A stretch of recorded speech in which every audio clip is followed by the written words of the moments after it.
The night Konoha learns fear has a sound, wood splitting, rooftops buckling, and one enormous furious roar that makes the air itself tremble. It's October 10th, and the nine-tailed fox is inside the village, tearing through streets like they're paper. Down in the underground shelter, the younger generation is forced behind a barrier. Kurenai, Asuma, Kakashi, and Guy, all watching with clenched jaws, hating every second of doing nothing while their home burns. And in the middle of them stands a small boy in blue pajamas, a robe slipping off one shoulder, eyes too old for 5 years, Naruto Namikaze. He isn't crying because he's scared of the fox, he's scared for his mother. "Where are Kaya-chan and Tucson?" he asks, voice tight, staring at the distant chaos with a kind of focused panic that doesn't match his age. Kushina is heavily pregnant, twins, and Naruto knows it. He knows it so deeply it's like a weight in his chest. Then the tide shifts. A staff slams into the fox's gut and shoves it back. Hirosen Sarutobi on the rooftops, buying the village seconds with pure stubborn will. Naruto spots him instantly, Gigi, and then something even stranger happens. Naruto smiles like he's hearing footsteps before anyone else does. Pervy Sage and Bachan are here. Kurenai and the others don't even sense them. Naruto does. Smoke blooms, and the Sannin arrive on summons. Jiraiya and Tsunade joining the fight. And then, yellow flash. Minato appears above the Nine Tails, battered but fast enough to grab Destiny by the throat, and he teleports the beast out of the village in an instant. The village goes unnaturally quiet, like it's holding its breath. But Naruto doesn't relax. He closes his eyes and searches. Because Naruto has a secret he's never told anyone, he can feel people, not just nearby, far, far beyond what trained sensors can manage. He finds his father's signature outside the village. He finds his mother too. And he finds something wrong, something injured, strained, hurting. He tries to run. Kurenai and Kakashi catch him, but the words spill out anyway. Kaya-chan is hurt. I know it. She is with Tucson and the Kyuubi. That single sentence changes how the older shinobi look at him, not as a child, as a problem they don't understand yet and a blessing they can't ignore. Out beyond the village, the real battle is happening. Kushina is upright through sheer will, chakra chains erupting from her back to bind the Nine Tails in place, while giant summons wrestle for control. Minato appears in front of her holding their newborn daughter, one of the twins, fresh from the horror of birth and the chaos that followed.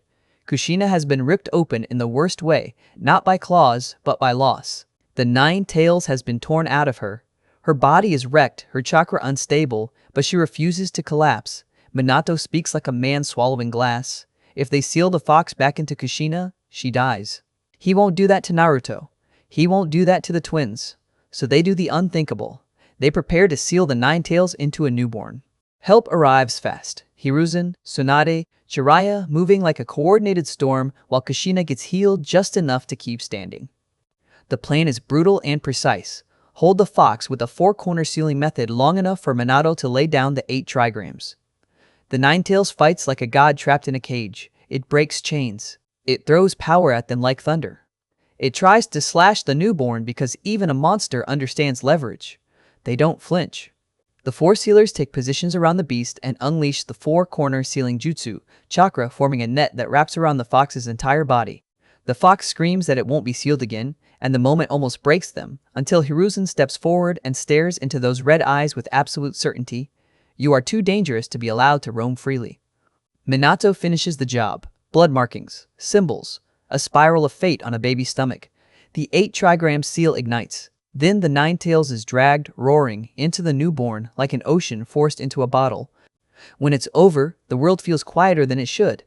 A baby lies there, an hour old, already carrying a burden that could crush kings. Kushina collapses from exhaustion the second the danger is gone. They rush everyone to the hospital. Back in the village, Naruto is still searching with his heart. Hiruzen comes for him personally, assuring him his parents are alive and that his baby brother and sister are at the hospital. Naruto's eyes go wide at the words brother and sister, and suddenly he's moving as fast as the 5-year-old can move, desperate to see them with his own eyes. The hospital is overflowing with the aftermath stretchers, blood, nurses working in hallways because there aren't enough rooms. Naruto stares at the wounded with a silent heaviness no child should carry, and Hiruzen tells him they'll recover because Konoha's doctors are strong and Tsunade is stronger. Then the door opens to the private room. Minato is there, exhausted but smiling the moment he sees Naruto. Naruto breaks relief, turning into sobs, little fists grabbing his father's shirt like it's the only solid thing in the world. Minato guides him to the cot beside Kushina's bed. 2 tiny bundles. One boy, one girl, Eiji and Mito. Naruto strokes his sister's cheek, whispering her name like it's sacred. He asks to hold them. Minato agrees, one at a time, and places Mito into Naruto's arms with careful instructions to support her head. Mito opens her eyes, blue, sharp even in newborn confusion, and she giggles, soft and bright. It's the first pure, uncomplicated joy in the room since the attack began. Kushina wakes to it. Tired, smiling, voice soft with love, she calls Naruto her brave boy, and he clings to her like he's trying to fuse back into safety. And then Naruto says the thing that makes the adults go still. He explains what he felt that night. How he sensed Jiraiya and Tsunade arriving, how he sensed Minato and Kushina outside the village, and how he felt the Nine Tails as this endless, dark, suffocating chakra. Jiraiya names it out loud. Naruto is a sensor, and for a 5-year-old to sense that far nearly 2 miles means his talent is monstrous. Minato and Kushina exchange the same look every shinobi parent knows, pride and worry. Because training was supposed to start later. But secrets like this don't wait. A month passes, the village rebuilds, life tries to become normal again, and in the Namikaze house, the reality of being Hokage and new parents lands hard. Kushina is exhausted, juggling crying newborns. Minato is drowning in paperwork and meetings. Naruto finds a book, Chakra for Beginners, and holds it like a lifeline. He tells his mother why he wants to learn, not for glory, not for attention, so he can protect them. So nobody gets hurt again. Kushina wants to help, but she can't. She's expecting other shinobi moms to visit and the twins need her. He asks his father. Minato tells him he's proud, then says no too. Paperwork. Meeting soon, not now. Naruto nods like a good kid, but disappointment sticks to him like ash. So he goes to the park, small and quiet, swings creaking in the wind. He tries to read, but the words are too big, the sentences too heavy. Frustration builds and the thought hits him like a punch. How can he become a great ninja if he can't even read well? Even here, he isn't alone. He senses the ANBU on the roof, bored, hidden, watching, because Minato can't stop being Hokage even when he's trying to be dad. Then a familiar kindness walks into the park. Shizune, Tsunade's apprentice, arrives with Tonton in her arms and smiles like this is the most normal thing in the world. Naruto brightens instantly. Shizune notices he's alone, questions him, and Naruto casually drops the fact that he can feel the ANBU above them. She tests him, asks what she's feeling.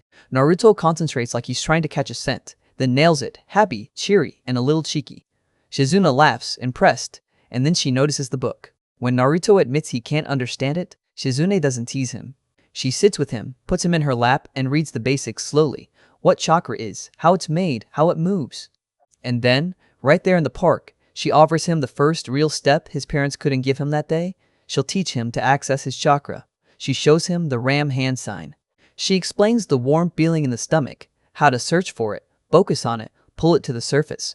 Naruto tries, fails, looks crushed. Shizune reassures him, says it takes time, so he tries again. And this time, determination changes everything. He thinks about his family. Kushina, Minato, Mito, Eiji, and refuses to stop. Then he feels it, the pull, the warmth, like a tiny sun waking up inside him. A faint blue aura flickers around Naruto. Shizune's smile appears first. Then her surprise hits. His chakra output is already around a fresh Chūnin's level. For a 5-year-old, that's ridiculous. Naruto pops up, thrilled. I did it. And immediately faceplants from exhaustion, body going limp with the sudden cost of pushing out too much at once. Shizune catches him, steady as a medic, and explains the truth. Power without control drains you fast. She carries him home. And as they walk, Naruto asks her what kind of ninja she is. A medic nin, she answers, someone who heals. Naruto listens like it matters more than any flashy jutsu. Because somewhere deep inside him, something is already decided. If strength is what keeps people safe, then he's going to become strong enough to never watch helplessly again. And now, he finally has someone willing to take that first step with him. Shizune carries him through the village like he weighs nothing, even though he absolutely does. Naruto keeps trying to apologize between hiccuping breaths, cheeks hot, hands still shaking from the humiliation of being folded up by his own grandmother in front of half the street. It's fine, Shizune says, voice soft but firm. The way medics talk when they've already decided your feelings don't get to override their judgment. You're not hurt, you just dramatic. I'm not. Naruto tries to protest, then his stomach twists again at the memory of the crowd and the way Tsunade's finger snapped into his forehead and stopped his whole world. Shizune's ponytail sways as she moves. Tantan tucked in the crook of her arm, the pig giving Naruto a little oink like it's judging him too. Naruto scrunches his face and hides it against Shizune's shoulder for half a second, then forces himself to sit up with as much dignity as a 5-year-old can manage while being carried like a sack of flour. Outside, Konoha is still bruised. The village is rebuilding, but it's not the clean kind of rebuilding. It's the kind where you can smell fresh-cut timber and wet plaster over old smoke. The front half of the village still looks like something with claws walked through it, while the back half pretends nothing happened. People move with purpose, heads down, hands busy. Some of them glance at Naruto like he's a normal child. Some glance at him like he's a reminder. Naruto feels those glances like heat. He feels everything like heat. Now, the sensor ability doesn't turn off. It hums in the background like a second heartbeat. Even with his eyes half closed, he can tell where shinobi are moving, where civilians cluster, where chakra burns bright and where it flickers weak. He can feel an A and BU on a roof 3 streets away, and it's like a cold coin pressed to the back of his neck. Shizune notices his stiffening and clicks her tongue. You're doing it again. Doing what? Naruto mumbles. You're listening with your skin. She adjusts her grip and slows down. It's okay, just don't let it swallow you. Naruto doesn't answer. He doesn't know how to explain that he can taste moods in the air, that some people feel jagged, like broken glass, that some people feel hollow, like the inside of a drum, that his baby sister's chakra feels strange, bright, and enormous in the tiniest body, like a storm trapped in a cup.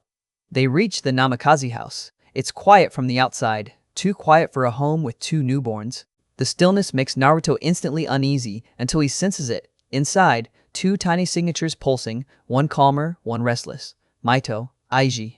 His chest loosens. Shizune steps up to the door, knocks once, and opens without waiting. She's been here before. Enough that the house recognizes her. The first thing Naruto hears is a baby's cry, sharp and insistent, like someone demanding the universe answer.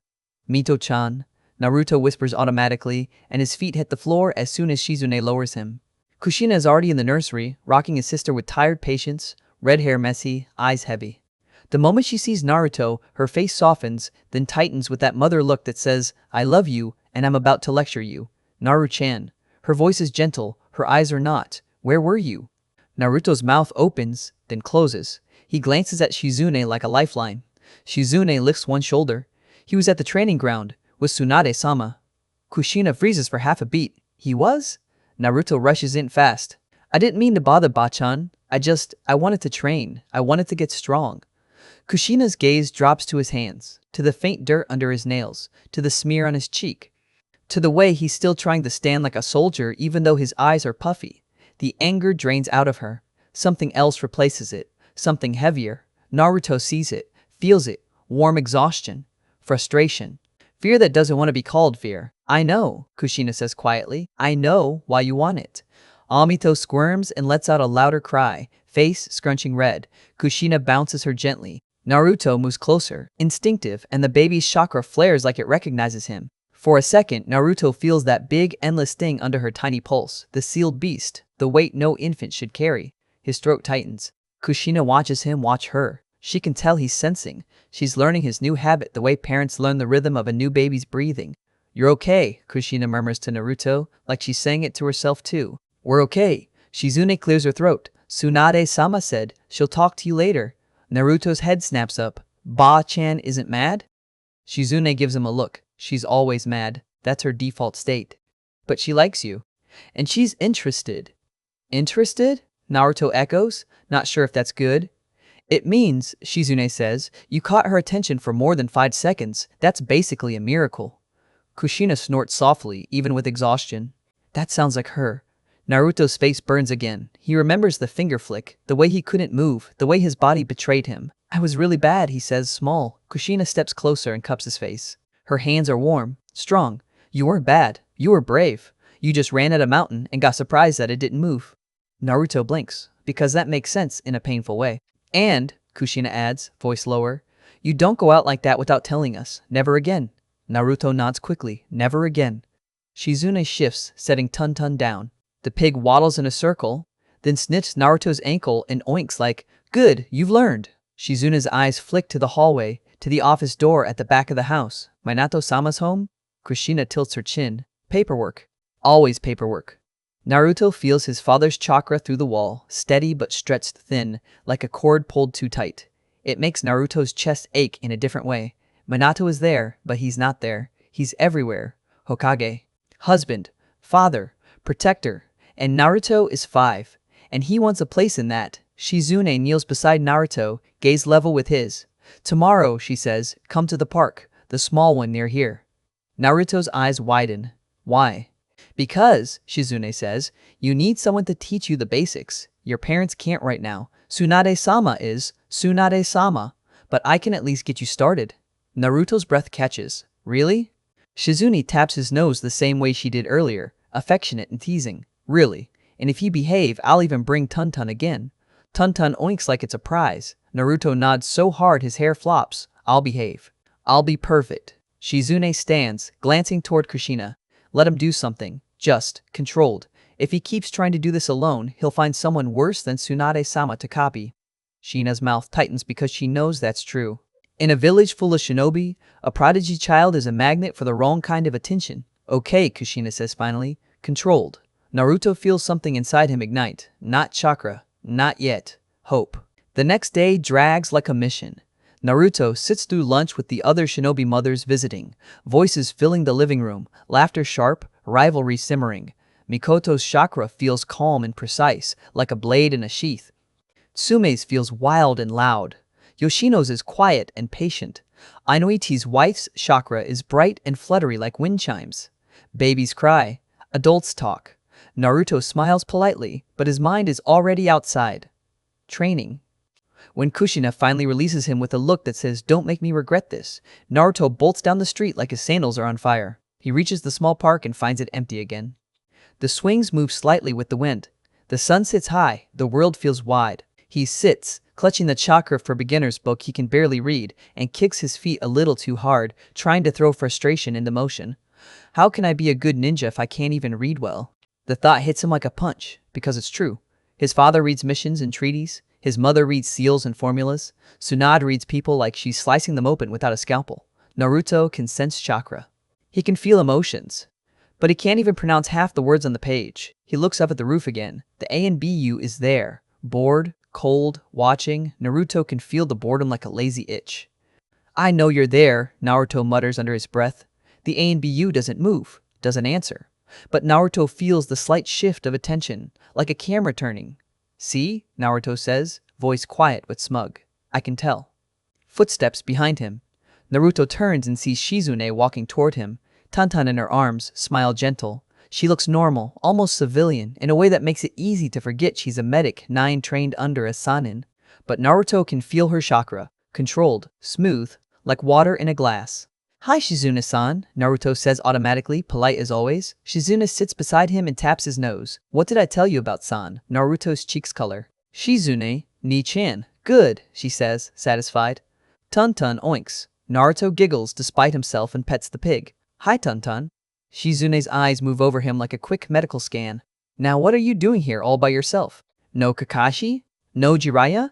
Naruto shakes his head. Kai-chan is busy. Tosan is busy. And you decided, Shizune says slowly, that the correct solution was to wander off alone. I'm not alone, Naruto says and points at the roof. The ANBU-san is up there. He feels bored. Shizune looks up sharply, her eyes narrow. The ANBU is up there? She asks. Naruto nods. I can feel him. Shizune's expression shifts. Not fear, not surprise exactly, more like, that's a lot. She looks back down at Naruto and studies him like he's a puzzle Tsunade handed her without instructions. Okay, she says softly, then let's do something. Naruto leans forward. Training? Not the kind you want, Shizune says, and Naruto's shoulders sag instantly. Then she smirks. Yet, she reaches into her pouch and pulls out a simple leaf. Just a normal leaf. Green, small, unimportant. Naruto stares at it like it's a legendary weapon. Shizune places it in his palm. First thing you learn, she says, is that chakra is not just power, it's control. And control is not exciting, it's boring, it's quiet, it's discipline. Naruto tightens his fist around the leaf. I can do discipline. Shizune raises a brow. You charged Tsunade-sama like a wild boar. Naruto opens his mouth, then closes it. Fair. Shizune points at his forehead. Put the leaf there. Naruto does, pressing it against his skin. Now, Shizune says, push chakra into it. Not a lot, just enough to make it stick. Like you're telling it, gently, that it belongs there. Naruto's eyes cross slightly as he tries to focus. He shuts his eyes and reaches inward, searching for that feeling he gets when he senses people. That warm pulse. That invisible current. For a moment, nothing happens. The leaf slips and falls into his lap. Naruto's jaw clenches. I'm doing it. No, Shizune says immediately, calm and brutal. You're wanting it. Wanting isn't doing. Naruto's fingers dig into the leaf. Then how do I do it? Shizune takes a slow breath. Stop trying to force it. You're not punching someone. You're not running at someone. You're placing a hand on a sleeping animal and not waking it. Naruto blinks. His mind flashes to the Kyuubi, the endless chakra, the darkness. Shizune sees the flicker in his eyes and softens her tone. Not that animal, just something fragile. Naruto swallows. He places the leaf back on his forehead. He exhales. He tries again, but this time he doesn't shove. He doesn't flood. He lets the chakra move like a thin stream. The leaf trembles. For half a second, it sticks. Naruto's eyes fly open, wild with disbelief. I did it! The leaf falls again instantly, as if mocking him. But Naruto is grinning now. A real grin, not the forced polite one, the kind that shows teeth. Shizune's smile grows. Again. Naruto resets the leaf. Again. It sticks for 1 second. Again. 2 seconds. Naruto's breath becomes steady. His whole body changes. The frantic energy pulls inward. He becomes quiet, focused. The creak behind him. The wind brushes his hair. The ANBU's bored chakra shifts into something sharper, attention caught against its will. Shizune watches him like she's seeing the outline of something dangerous and beautiful forming under the surface. Good, she murmurs. Now we build from there. Naruto doesn't hear her. He's locked in. Leaf, chakra, control. Leaf, chakra, control. And for the first time since the night of claws and fire and that endless darkness, Naruto feels like he's not just surviving the aftermath. He's taking a step toward the future. A shadow falls across the park. Naruto looks up, leaf still stuck to his forehead, and sees a familiar massive chakra signature approaching. Dense, blazing, impatient. Tsunade is coming. Naruto's grin falters into something nervous and excited at the same time. Shizune stands quickly. Smoothing her clothes like that will somehow make this moment less explosive. And Naruto, 5 years old with a leaf on his forehead and too much destiny in his veins, realizes he's about to be tested all over again. Tsunade doesn't walk into the park like a normal person. She arrives like an argument. Her chakra hits first, heavy, hot, and impatient. Then her shadow stretches over the bench like it's claiming territory. Naruto freezes with the leaf still stuck to his forehead. Shizune clears her throat. Tsunade-sama. Tsunade's eyes land on Naruto. Then the leaf. Then his posture. Then the way the ANBU on the roof has stopped pretending he isn't watching. A slow grin curls at the corner of Tsunade's mouth. It's not kind. It's amused. And it's dangerous. Well. She leans forward until she's eye level with Naruto. Look at you. You're actually learning something that isn't how to get yourself killed. Naruto's cheeks burn. I'm training. Tsunade snorts. You doing the party trick. Control. The boring part. Then she glances at Shizune. You started him on tree wall basics? Not yet, Shizune says. Just leaf adhesion. His output is. I know what his output is. Tsunade's gaze snaps back to Naruto, sharp as a scalpel. The question is whether his brain matches it. Naruto swallows. My brain matches it. Tsunade's grin widens. Oh? Then answer me. She reaches down and flicks the leaf off his forehead. It flutters down like a dead insect. What's chakra made from? Naruto opens his mouth and stalls. Because he knows the feeling of chakra. He knows how it warms his stomach, how it surges when he gets emotional, how it wraps around his senses like a second skin. But the words? The definitions? The clean, tidy answer that adults want? Shizune gently prompts, remember what we read yesterday. Naruto's throat tightens. It's made of body and spirit. He frowns, fighting for the phrase, physical energy and spiritual energy. Tsunade's eyes narrow. Then she gives a short, satisfied nod like she hates being impressed. Good. Next, she taps Naruto's chest with one finger. Not hard, just enough to make a point. What happens when you push too much out too fast? Naruto's face flashes to the moment he tried to show off and his legs went jelly. The embarrassment stings even now. You get tired. Really tired. He hesitates, then forces the truth out. Your chakra drains, and if you don't control it, you waste it. Tsunade's expression shifts again, more serious. Waste gets you killed. Waste gets other people killed. Naruto nods quickly. The tone lands like a weight. Tsunade straightens, sweeping her gaze across the park as if she's checking angles, exits, threats. A habit you don't lose when you've lived in blood. Here's the deal, brat. She points at him. You want to train? Naruto's eyes widen. Yes, you don't get to train like a normal kid. Tsunade says it like it's a sentence, not a warning. You're the Hokage's son. Your mother is Kushina Uzumaki. Your baby sister is carrying a monster that every village wants. Her voice hardens. If you grow up weak, you become leverage. If you grow up sloppy, you become a funeral. Naruto's breath catches. The words hit because he's already thought them. He's just never heard an adult say it out loud. Tsunade leans closer. So you either do this right, or you don't do it at all. Naruto's hands curl into fists. I'll do it right. Tsunade studies him for a long moment, then shifts her attention to Shizune. He's not ready for chakra scalpel. Not yet. Shizune nods. I know. But he is ready, Tsunade continues, to learn discipline. And pain. Naruto swallows. Pain? Tsunade smiles. Don't worry. You'll live. Shizune's face tightens. Tsunade-sama. Tsunade waves her off. I'm not breaking him. I'm sharpening him. She looks back at Naruto. Leaf exercise every day, 10 minutes. Then 20, then an hour, until you can hold it without thinking. Naruto nods, fast. Tsunade points to a tree. Then that. You'll stick your feet to the trunk and walk up it. Naruto's eyes go wide. I can do that? You can do anything if you stop trying to impress people and start trying to master yourself. Tsunade's voice drops. And if you fail, you start again. No tantrums, no whining, no running off. Naruto's jaw clenches. I won't whine. Tsunade's expression turns mocking. You whined yesterday. Naruto flares. I didn't whine. Tsunade flicks his forehead again, not as hard as before, but enough to reset his attitude. That's whining. Naruto grits his teeth, but he doesn't cry. He forces the anger down. He remembers Shizune's words about not letting his senses swallow him. He remembers Kushina's exhausted face. He remembers Minato's chakra stretched thin behind a door. He breathes. He steadies. Tsunade watches the change like she's checking a weapon for flaws. Better. She turns away, then pauses like she almost forgot something. And one more thing. She doesn't look back when she says it. If you ever go training without telling your mother again, I'll drag you back by your ear. Naruto's eyes widen. Yes, ma'am. Shizune coughs into her hand, hiding a smile. Tsunade leaves the park without another word. Cloak swaying, chakra fading like thunder walking away. Naruto exhales like he's been holding his breath the whole time. Shizune sits back down, shoulders loosening. Well, she mutters. That went better than expected. Naruto looks at the tree Tsunade pointed to. It feels taller now. How do I start? He asks. Shizune pulls out another leaf. We start again, and we do it until your head hurts. Then we stop before it breaks.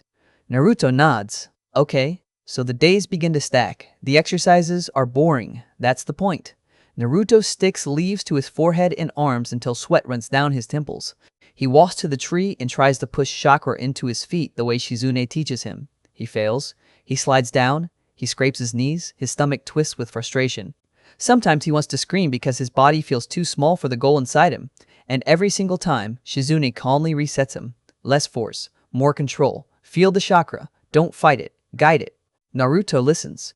Not because it's fun, because it's necessary. His sensor ability changes as he trains. It doesn't just widen, it sharpens. He can tell the difference between civilians and shinobi instantly now, like comparing candlelight to a bonfire. He can feel emotions more clearly too, which is honestly the worst part. He feels when people are uneasy around him. He feels when older shinobi get quiet as he passes. He feels when someone mentions his name and their chakra flickers with something like calculation. Naruto starts to understand the cruel truth. The village loves the Hokage. The village respects Kushina. But the village doesn't know what to do with a child who can sense like a veteran and train like he's hungry. And hunger scares people. At home, Kushina watches him practice and tries to hide the guilt in her smile. She brings him water. She kisses his forehead. She tells him she's proud. But Naruto can feel the exhaustion in her chakra like a slow ache. The twins cry at night. Kushina moves like she's running on fumes. Minato comes home later than he promises, more often than not. When he does come home, he tries. He really tries. He holds Eiji while reviewing scrolls. He bounces Mito while listening to reports. He ruffles Naruto's hair and asks about training. Naruto answers, bright at first, then a little sharper each day when Minato's eyes drift toward the office again. I can stick a leaf now, Naruto says one night, trying to sound casual. Minato smiles. That's great, show me tomorrow. Tomorrow never comes. Not in the way Naruto wants. Because the village is still healing, and the Hokage's desk doesn't care about family dinners. Naruto sits on the porch sometimes and senses his father in the office, chakra steady but strained. He senses his mother moving in the kitchen, chakra flickering as she tries to keep the babies calm. And Naruto senses himself, a small flame surrounded by storms. He starts training earlier, longer, quietly, without making noise. Not because he wants praise, but because he's starting to realize no one is coming to hand him the future he wants. He has to take it. The first time he makes it up the tree, it's sloppy. He gets 3 steps before the chakra surges wrong and his feet slip. He drops, lands on his butt, and stares at the bark like it's laughing at him. Shizune doesn't laugh, she just nods once. Again. He tries again. And again. His feet finally hold. He pushes chakra with less force. More control. He takes 1 step, then another. His heart pounds like a drum. By the time he gets to chest height, his legs are shaking. Sweat runs down his face. His arms tremble. But he keeps going. He reaches as high as he can, then loses it. He falls, catches himself with a rough tumble, and lies on the grass breathing hard. He's grinning like he just won a war. Shizune crouches beside him. "That," she says softly, "is progress." Naruto turns his head. "I can do it." Shizune's eyes are thoughtful. "Yes, and if you keep doing it, you'll be able to do something else too." "What?" She taps his forehead. "You'll be able to think under pressure. That's what matters." Naruto sits up, wiping sweat. "I can already think under pressure." Shizune gives him a look. "You ran at Tsunade-sama." Naruto huffs. "Okay, so maybe I think under pressure, badly." Shizune laughs. "We'll fix it." Days turn into weeks. Weeks turn into months. Naruto's control improves faster than it should. That's the problem. It's impressive. It's suspicious. It draws eyes. Kakashi visits one afternoon, arriving like a ghost at the edge of the training field. He watches Naruto run up the tree and back down like it's normal. "Yo," Kakashi says, casual, as if he's not evaluating a 5-year-old like a mission report. Naruto stops and beams. "Kakashi-Nisan." Kakashi's one visible eye crinkles. "You're getting better." Naruto puffs his chest. "I'm gonna be the strongest." Kakashi hums. "Of course you are." Naruto senses something in Kakashi then, something darker under the lazy tone. A sharp edge, a memory, the faint taste of grief. Naruto tilts his head. "You're sad." Kakashi freezes so slightly only a censor could catch it. Shizune's posture stiffens. Naruto frowns, confused. "But you're smiling." Kakashi's eye softens. "That's a skill." Naruto's brow furrows deeper. He feels the lie, and it makes him uncomfortable. The world is complicated in ways he's only starting to recognize. Kakashi crouches in front of him. "Listen, Naruto, you can feel things. That's a gift. But it can also hurt people if you say everything you sense." Naruto opens his mouth, then closes it. He doesn't like being told to hold back, but he understands what Kakashi is trying to say. Kakashi taps Naruto's chest lightly. "Use it. Don't let it use you." Naruto nods, slow. Kakashi stands, glancing at Shizune. "Tsunade knows?" Shizune nods. "She does." "Good." Kakashi's voice drops. "Because the village is starting to talk." Naruto's stomach tightens. "Talk about what?" Kakashi looks at him for a long moment, then chooses his words carefully. "About you being different." He lifts one shoulder. "People are afraid of what they don't understand. That's normal." Naruto's fists clench. "I'm not scary." Kakashi's gaze stays steady. "No, but your potential is." That phrase lands like a stone. Potential. Naruto tastes it in the air for days afterward. It's in the way elders watch him from across streets. It's in the way shinobi pause when he walks by. It's in the way strangers' chakras spike when they look at the Namikaze house. He can feel the village's nerves like a tension string drawn tighter each day. And he starts to hate it, not hate the village, not yet. He hates the feeling of being measured, weighed, evaluated.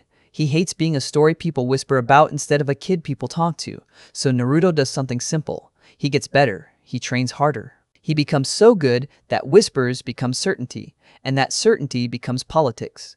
One evening, Minato comes home earlier than usual. That alone sets Naruto on edge because it means something happened. Kushina is in the living room with Eiji asleep on her shoulder, Mito in her arms. Naruto sits on the floor with a scroll Shizune gave him, practicing reading syllables out loud. Minato steps in, cloak still on, face tired. Naruto senses something wrong instantly. Not danger, but pressure, like a meeting that left bruises. "Tosan?" Naruto asks carefully. Minato kneels and ruffles his hair. "Hey." Kushina's eyes narrow. "What happened?" Minato exhales slowly. "The council happened." Naruto's stomach drops. He doesn't know all the words adults use, but he knows that tone. Kushina's chakra spikes sharp. "They're not touching my kids." Minato's gaze flickers toward Mito for a half second, then back to Kushina. "They tried." Naruto feels his own chakra flare in response. Heat in his gut. Anger. Why? Naruto snaps, then immediately regrets the tone because Kushina's hand tightens around Mito protectively. Minato's voice stays calm, but it's the calm of someone holding a line. Because of Mito's seal, because of the attack, because you're sensing, because you're growing too fast. Naruto's fingers curl into the scroll until the paper crinkles. Kushina's eyes blaze. He's a child. Minato nods. I told him that. Naruto's mouth goes dry. What did they want? Minato's gaze lands on Naruto with something like apology. They want oversight, restrictions, training monitored by ANBU. They want to decide who you're allowed to learn from. Naruto's heart pounds hard. Why do they get to decide? Minato's eye softens. Because they think they're protecting the village. Naruto's jaw tightens. From me. Silence. That silence is the first honest answer he's ever gotten. Naruto stands up, small fist shaking. I'm not the enemy. Kushina shifts, face turning fierce. You are not. Minato reaches for Naruto's shoulder gently. You're not. But you're also important. Naruto jerks away, anger flaring because important feels like a cage with a prettier name. I just want to be strong, Naruto says, voice cracking. I just want to protect you. I just want. His words stop because his sensor ability catches something outside the house. A cluster of chakra signatures moving closer. Controlled. Hidden. Familiar. ANBU, not the bored one on the roof. Multiple. Naruto's head turns sharply toward the window. Minato notices instantly. His own chakra sharpens like a blade drawn halfway. Kushina's eyes go colder than fire. Naruto whispers, they're here. Minato's voice is quiet and deadly calm. I know. Outside, the shadows on the porch shift. A masked figure steps into view, and Naruto realizes the council didn't just talk about him, they acted. If you're still with me, drop a quick like so, more people can find this story, because what's about to happen next changes Naruto's entire life. The front door knocks once, not polite, official. Minato stands, cloak settling around him like armor, and the whole house feels like it inhales. Naruto senses the ANBU's intent through the wood-cold, professional, and utterly unbothered by the fact that there are babies inside. Kushina tightens her hold on Mito and Eiji. Naruto steps forward anyway, and the knock comes again, harder, like a countdown. The knock comes again harder like a countdown, but it isn't on the front door, it's on the door at the back of the house, the one that always stays shut, the one that smells like ink and paper and responsibility. Naruto's knuckles sting a little as he pulls his hand back, heart thumping like he's about to ask a Kage for permission to breathe. Come in, a voice calls from behind the wood. Naruto pushes the door open. Minato is hunched over his desk, pen moving fast, paperwork stacked like a wall he's trying to climb with bare hands. He looks up the second Naruto enters, and the tiredness on his face tries to hide behind a smile. Hey, Naruto-chan, Minato says, and scoops him up like Naruto is still something light and simple. Naruto laughs, just a little, because being lifted makes him feel like everything is normal for half a second. Then his eyes land on the papers again, on the seals, on the little piles that never shrink, and the normal feeling slips away. Minato glances toward the hallway. Is your Kaya-chan okay? She's okay, Naruto says. She's getting ready for the other mommies. Minato chuckles like he can already hear Kushina and Mikoto turning a friendly visit into a war over who's better at everything. But the chuckle doesn't last. His pen taps once against the desk. Work calls from the corner of his eye. So, Minato says, focusing back on Naruto, is there something you need? Naruto holds up the book like it's a weapon and a plea at the same time. Minato looks at the cover and smiles. So you want to start training to become a shinobi? You've already impressed me and the others with those sensor abilities. Naruto nods fast. Teach me chakra. I want to get strong. Minato's gaze softens. And why do you want to get strong, Naruto-chan? Naruto doesn't hesitate. So I can protect my family and the village. Minato ruffles his hair, pride flashing bright and genuine. That's a great reason. For one heartbeat, Naruto thinks this is it. This is the moment his father finally stands up, closes the folder, and says, "Alright, let's begin." Minato's eyes slide back to the desk. The smile stays, but it gets thinner around the edges like it's being stretched by duty. Naruto feels it before Minato even speaks, because Naruto feels everything now. The strain, the weight, the way his father's chakra is steady but tight, like a rope pulled too far. Naruto swallows the frustration down until it tastes bitter. He nods. He smiles like he understands. He doesn't throw a tantrum. He doesn't cry. He just walks out with the book pressed to his chest. And something inside him quietly decides that if training won't come to him, he'll chase it until it can't run anymore. Later, outside the house, Naruto moves through Konoha with the book in his hands and a new kind of focus in his eyes. Somewhere along the way, Kakashi ends up beside him, appearing with that effortless, lazy presence that always feels like he's half there and half somewhere else. Naruto wants another book, a forbidden one, something Kakashi tells him he's not allowed to see, and Naruto pouts hard enough to make it a skill.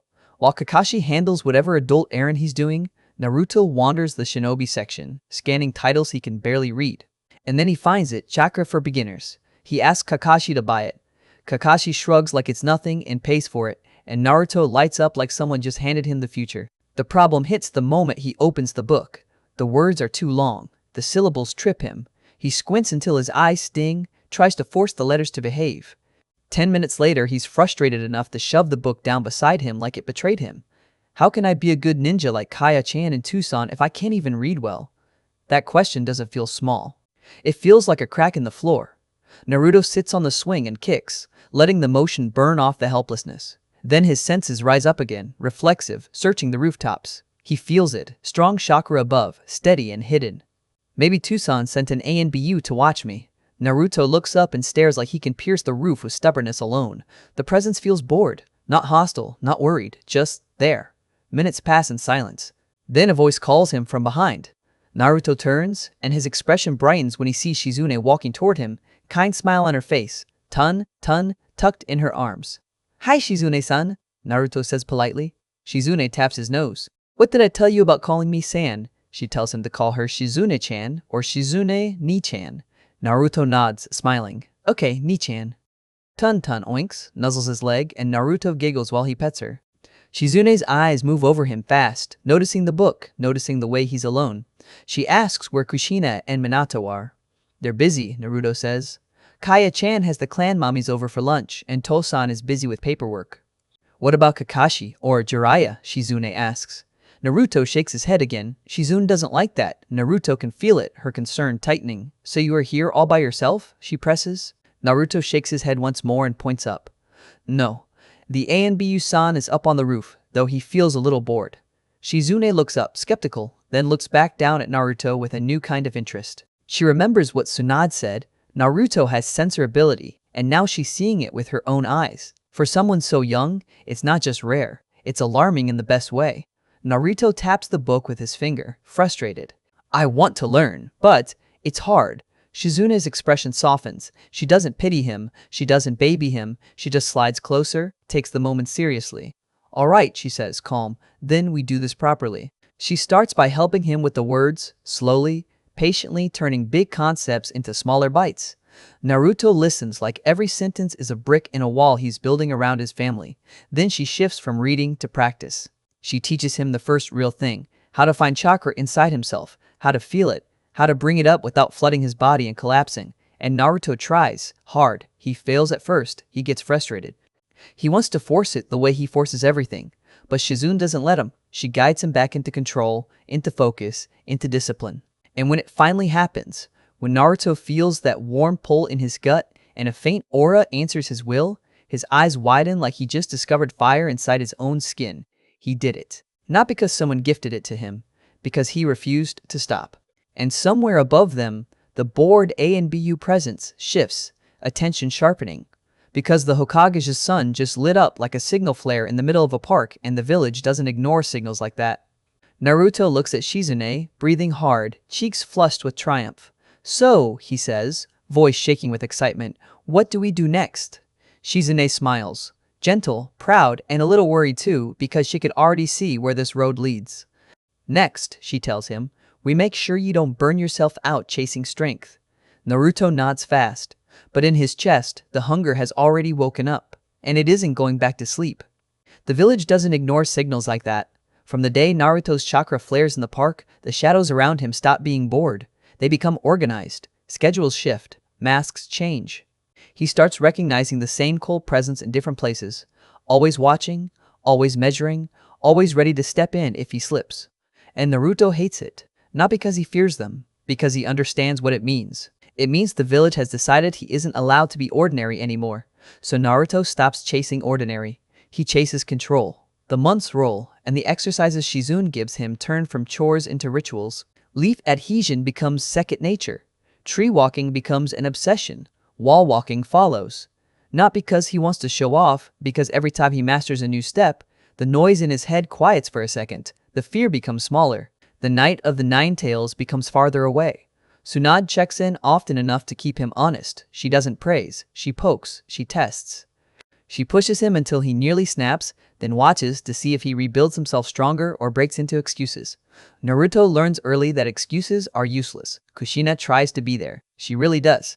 But the twins demand everything: sleep, time, patience, and Kushina's chakra always carries that constant, exhausted burn. Minato tries too, but the Hokage's office eats hours the way the Nine Tails ate streets. Naruto senses his father behind doors more than he sees him in rooms. And Naruto learns an ugly lesson without anyone saying it aloud. If he wants strength, he can't wait for it to be handed to him. So he starts stacking mentors like armor. Shizune teaches him discipline and the fundamentals. Tsunade teaches him the difference between bravery and stupidity. Kakashi teaches him silence, how to move without being seen, how to read the mood of a room before the room knows it has a mood. Jiraiya appears like a storm whenever he feels like it, making Naruto run errands, forcing him to memorize things. Then laughing like it's all a game, until Naruto catches the sharpness under Jiraiya's humor and realizes the man is training him without giving him the comfort of knowing it. And through it all, Naruto's senses keep sharpening. He stops blurting out what he feels in people. He learns to swallow observations before they become weapons. He learns that knowing someone is sad doesn't mean you get to say it out loud. He also learns something more dangerous. He can feel lies, not as words, as chakra shifting wrong, as intent sliding sideways, as emotions that don't match faces. That skill changes the way he looks at adults. That skill changes the way adults look at him. Years compress into motion. Naruto enters the academy early enough that some people call it ambition and others call it a mistake. He doesn't care. He burns through lessons like he's starving. He's not the loud clown everyone expects, at least not always. He's a kid with a smile like sunlight and eyes that scan like a sensor's, absorbing everything, filing everything away. And when he hits walls reading, writing, theory, he grinds until the wall breaks. Not because he loves books, because he refuses to be helpless. His talent becomes a rumor first, then a fact, then a problem, and then, slowly, a weapon the village wants to aim. Naruto feels the shift in the way Jonin talk around him. He feels the way elders watch him when they think he isn't sensing. He feels the way ANBU stop being passive protection and become something closer to containment. Minato and Kushina fight it whenever they can. Naruto can feel the heat of their anger after council meetings, the sharp spike in Kushina's chakra when someone dares to imply her son needs oversight. Naruto hears fragments he isn't meant to hear. Restrictions, monitoring, assigned instructors, approved techniques, approved friendships, approved paths. Naruto doesn't say anything in those moments, he just trains harder. Because if the village insists on seeing him as a tool, then he's going to become the kind of tool no one can control. That thought should scare him. Instead, it steadies him. Somewhere along the line, Naruto's focus shifts. Chakra control is power. Taijutsu is survival. Ninjutsu is versatility. But sealing is certainty. Sealing is the kind of power that doesn't need to be loud. Sealing is the kind of power that can trap monsters. Naruto starts studying fūinjutsu with a hunger that scares even Jiraiya. He asks questions that aren't normal for his age. He stares at formulas until his eyes ache, then stares longer. He doesn't just want to understand seals. He wants to master them. Because if a seal can hold the nine tails inside a baby, then a seal can do almost anything. That's the shape of Naruto's obsession as he grows. Quiet, relentless, patient. And that's exactly how his life collides with two people who will change the next phase of him completely. Itachi Uchiha and Anko Mitarashi. It starts with missions. Not the glamorous kind, not the hero kind. The kind that teaches you the world doesn't care who your father is.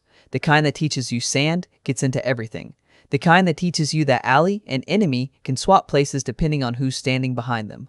Naruto's team assignments and deployments are always complicated by politics, and he can feel it. He can taste the tension every time he's sent outside the village, because everyone knows what he represents. The Hokage's son, a censor, a fūinjutsu prodigy, a piece on the board. So, when Naruto is sent on a long trek through the desert of Suna, heat shimmering off dunes, wind hissing through cloth, sand trying to grind skin off bone, he already knows it isn't just a mission, it's a test. Not only of skill, of loyalty, of restraint, of whether Naruto will still be Konoha's when the world starts pulling on him. The trio moving through that desert feels wrong in a way Naruto can't ignore. Because Naruto is not traveling with random shinobi. He's traveling with Itachi quiet, controlled eyes like calm water over deep threat. And Anko loud, sharp, reckless energy hiding something raw underneath, like she's always one heartbeat away from biting back at the world. Naruto has known Anko for a while by this point, long enough to call her friend. Long enough to understand her wildness isn't just personality, it's defense. But on this night, under a cold desert sky, Anko finally cracks. It starts small, a pause that lasts too long, a breath that catches wrong. Then she's crying, real, ugly crying, like she's been holding it back for years and the dam finally gives out. I trusted him, she sobs. Naruto's instincts move first. He doesn't know what to do with the crying Anko, so he does the only thing that makes sense. He pulls her into his chest and wraps his arms around her, holding on like if he lets go, she'll shatter. Itachi watches in silence, listening, heart pulling tight in a way Naruto can feel even without looking. Naruto keeps his voice low, steady. Tell me what happened to you, Anko-chan. Tell me so I can help you. Anko sniffles, wipes her face with the back of her hand like she's furious at herself for showing weakness, and then she starts talking, not like someone telling a story, like someone bleeding. 6 years ago, when she's 4, Orochimaru the Snake Sanin takes an interest in her. He takes her under his wing. He becomes her guardian and mentor. At first, she says, he's nice. He makes her feel safe. He makes her feel chosen. Then he starts disappearing for long periods, and when he returns, something about him is different. Each time, he's more sinister, more wrong. Then one day he comes back and bites her out of nowhere. He puts a seal on her neck that throws her into excruciating pain, like her body is on fire and being ripped in two. Naruto's arms tighten around her without him meaning to. He isn't imagining this. He isn't exaggerating. He can feel the truth in her chakra as she speaks. He can feel the trauma baked into the words like poison. Anko tells them she wakes up later, and Orochimaru looks at her like she's a failed experiment. He shakes his head, says it didn't give him the result he wanted, and leaves her there like she's trash. 2 days later, a Konoha hunter Nin team finds her and drags her back. Naruto's jaw clenches so hard it hurts. He's not a child anymore. He's trained. He's disciplined. He knows rage is a weakness, but this story makes rage feel like oxygen. He shifts just enough to look at Anko's shoulder where the seal hides. His eyes narrow. His mind starts tracing possibilities, formulas, extraction methods, containment, suppression, and then the anger finds words. Why have my father and mother not tried to get rid of this seal? Naruto asks, voice sharp, furious on her behalf. Anko shrugs, small and bitter. She says the Hokage claimed that without knowing the exact formula Orochimaru used, destroying it would be difficult. She says Orochimaru put some of his essence into it, making it darker, making people uneasy to tamper with it in case it backfires. Naruto nods because it makes sense, and because he hates that it makes sense. He understands the risk. He also understands something else. The village chose caution over Anko's freedom. Maybe that choice was logical. It still feels like abandonment.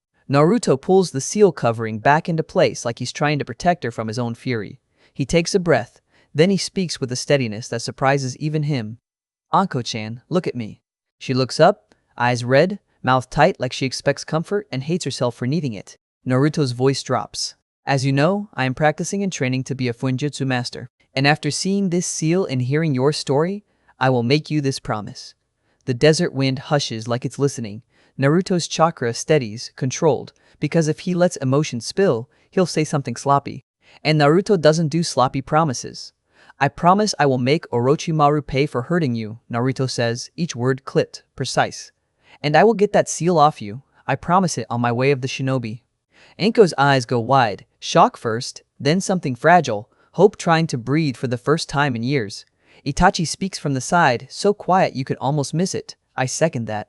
Naruto and Anko both turn like they forgot he was even there, because Itachi tends to disappear into stillness when he wants to. Itachi's gaze is steady, cold, protective in a way that doesn't need to be loud. We will make Orochimaru sorry for ever harming you, Anko-san, Itachi says. We will bring you justice. Anko makes a small sound, half laugh, half sob. Then she lunges forward and grabs both boys, hugging them tight like she's afraid the promise will vanish if she doesn't hold it down. Thank you, she whispers. Naruto returns the hug, one hand firm on her back, the other clenched at his side like he wants to crush something. Itachi awkwardly returns it too, stiff but present, like even he can't deny this moment matters. Naruto closes his eyes, and inside his mind, a list forms. Orochimaru, his seal, his formula, his essence. A way to extract it, a way to destroy it, a way to make the man feel consequence. Naruto doesn't say any of that out loud. He doesn't need to. His promise has already been spoken, and now the promise owns him. For a while, the night calms. They decide to sleep and prepare for the second day of trekking through the desert. The sand is cold under their blankets. The stars don't care about human pain. Naruto lies awake anyway, staring upward, sensing the faint ripples of chakra in the distance. Suna patrols, wandering wildlife, the subtle flicker of shinobi moving where they shouldn't be. He's not paranoid, he's trained. And training teaches you that the world loves to test vows. The next morning, the trio wakes as soon as sunlight hits their faces. They pack quickly, seal away their gear and start moving again toward the sand village. Heat builds fast. The desert becomes a furnace. Sand crawls into seams and teeth and thoughts. Anko is quieter now, not healed, but steadier. Itachi is as unreadable as ever. Naruto walks between them, senses extended, scanning far ahead, and then he feels it. A wrongness in the distance. A chakra signature that isn't Suna Patrol, isn't a civilian, isn't an animal. It's hidden, but not well enough for Naruto anymore. His pace slows by half a step. Itachi notices instantly. Anko notices too because she's sharp even when she's hurting. Naruto's eyes narrow at the horizon, heart picking up speed. Because the desert ahead feels like a trap that's already closing. And Naruto realizes the world didn't wait for him to finish growing up before it started collecting on his promises. The wrongness in the desert doesn't announce itself with sound. It arrives as a pressure against Naruto's senses, a shape in the distance that doesn't belong to the wind or the heat. His stride tightens, his breathing slows. He doesn't need to look at Itachi to know Itachi already noticed, because Itachi's chakra does that subtle sharpening when the world turns dangerous. Anko's hand drops to the kunai at her thigh, not panicked, just ready. Her eyes sweep the dunes like she's trying to catch the enemy in the act of existing. Naruto lifts his chin, extending his sensing outward until the horizon feels like it's inside his skull. Multiple signatures, hidden, not civilians, not animals, shinobi, and their intent is wrong, too flat, too practiced, like blades waiting in cloth. He signals with 2 fingers, silent, quick. Itachi nods once. Anko flashes her teeth like she's itching for a fight she's been owed for years. They don't stop. They adjust. Naruto leads them slightly off course, bending their path as if they're just avoiding a dune ridge, but he's actually forcing the hidden signatures to reposition. He wants them to move. He wants them to reveal how disciplined they are, and if they're sloppy, he'll catch the moment they slip. They don't slip. That tells Naruto enough. The ambush comes anyway, because whoever sent them thinks they're entitled to this. A ripple of chakra, then sand bursts upward in a line like something underground is chewing through the earth. Naruto's feet are already moving. He shifts Anko behind him, pulls Itachi to the left, and the strike misses by a hair. Anko snaps a curse and throws steel. Itachi's body disappears in a blur of precision. Naruto doesn't waste time trying to win this like a tournament. He ends it like a lesson. He flashes through seals, palms pressing down, and a paper tag slaps the sand as his chakra bites into the ground. The earth stiffens, locking the shifting sand in place long enough to break the attacker's momentum. Anko darts in like a snake with teeth, and Itachi's movements are so clean they almost don't look like violence until the enemy is already dropping. It's fast, it's ugly, it's over. Naruto stands still when it ends, scanning for survivors, scanning for second waves, scanning for the real threat behind the test. He's not satisfied. He's never satisfied anymore. Because nothing about his life stays simple. By the time they reach their destination, the desert feels like an old scar, still there, still sensitive, but not bleeding. Anko's mood is steadier, but Naruto can still feel the seal on her neck like a quiet poison under the skin. Itachi doesn't speak about the ambush. He doesn't need to. Naruto can feel the promise sitting behind Itachi's calm like a steel plate. Orochimaru will pay. Naruto keeps that thought close. It becomes part of his rhythm: train, travel, survive, return, train again. He stacks skills. He sharpens. He learns sealing deeper.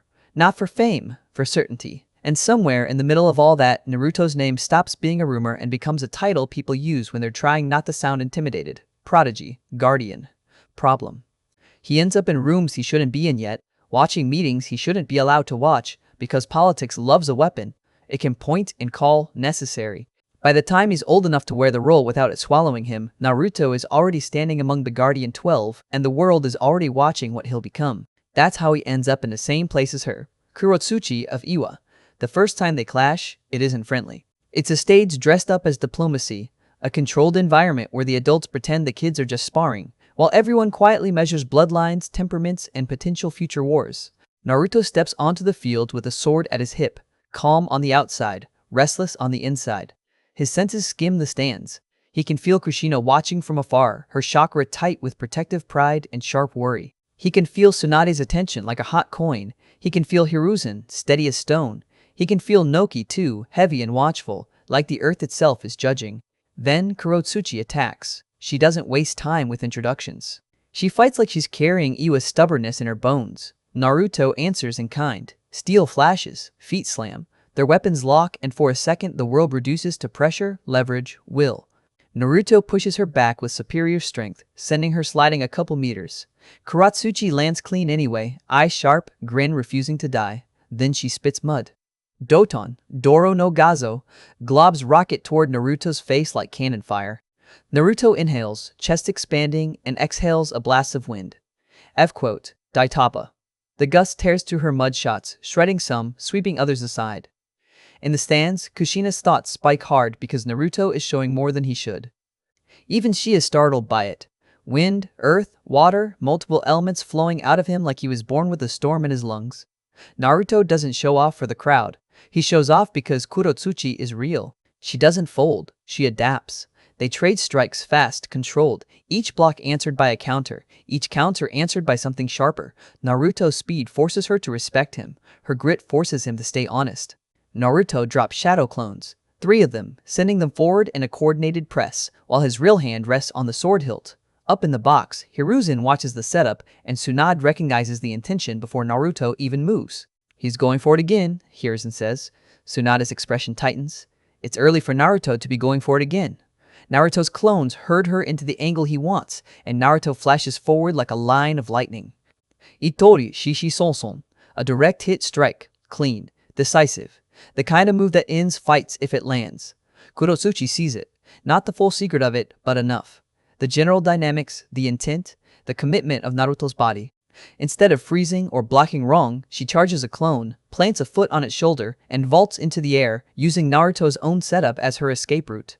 Naruto's blade slices through empty space. He shoots past, missing, and for the first time in a while, Naruto feels that jolt of surprise that means someone isn't just keeping up. They're thinking with him. Up in the Kage box, Tanoki grins at his granddaughter's display. Naruto resets his stance, breathing steady. She dodged it, he mutters, almost impressed despite himself. Kurotsuchi drops back down with a smirk that bites. She starts weaving seals again, eyes never leaving Naruto. That trick won't work with me. You need the opponent staying in a spot to let it hit. It's a direct hit move. If they're moving, then you won't be able to hit them. Naruto's grin returns, this time real. You are not like the rest. You're a real kunoichi. Give me the best you got. Kurotsuchi's smirk deepens, pride flashing. She tells him her only real competition back home around their age is against Anko and Itachi. Naruto hears Anko's name and feels the promise in his chest tighten. Orochimaru. The seal. The vow. Kurotsuchi doesn't know any of that. She just knows Naruto isn't a myth. He's a person with muscle and technique, and that irritating calm that makes people want to challenge him harder. I should impress, she says. I have a reputation to uphold. I have Iwa blood running through me, and I aim to make my family proud. Is that not what you are doing? Naruto's smile doesn't reach his eyes. Something like that, he says. Mine is only to certain members of my family. There are a few that I am showing them what they missed out on, what they did not help. That admission tastes like bitterness. Because Naruto's family isn't just blood. It's also the village that watches him like a bomb. The spar ends without a clean finish, but the message is loud anyway. Kurotsuchi can stand in the same storm as Naruto and not get washed away. And that makes her dangerous, and it makes her interesting. And Naruto, who hates being watched, hates one thing even more. Being bored. Kurotsuchi makes him feel awake. Time moves. Meetings come and go. Daimyo talk. Shinobi posture. The world pretends it's stable. Then, fate shoves Naruto and Kurotsuchi back into the same space again. This time, it starts with heat. Naruto is loosening his shoulders, about to clap his hands together, about to begin a routine, when his senses snap sideways and his body jumps out of the way on instinct. A glob of lava splats onto the ground where he was standing a heartbeat ago, sizzling like a warning. Naruto exhales in pure annoyance, rolling his eyes as he turns. Kurotsuchi is perched on a tree branch, grinning like she just proved the point. Was that necessary? Naruto asks. Well, I had to make sure you had not been slacking, she replies, hopping down with all the casual confidence of someone who assumes she belongs wherever she lands.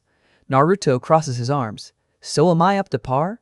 For now, maybe, she says, smirk sharp, but it's still early. Besides, we have a score to settle. Remember I said we would have some kind of rematch the next time we see one another. Naruto jerks his chin toward the buildings where adults argue with paper.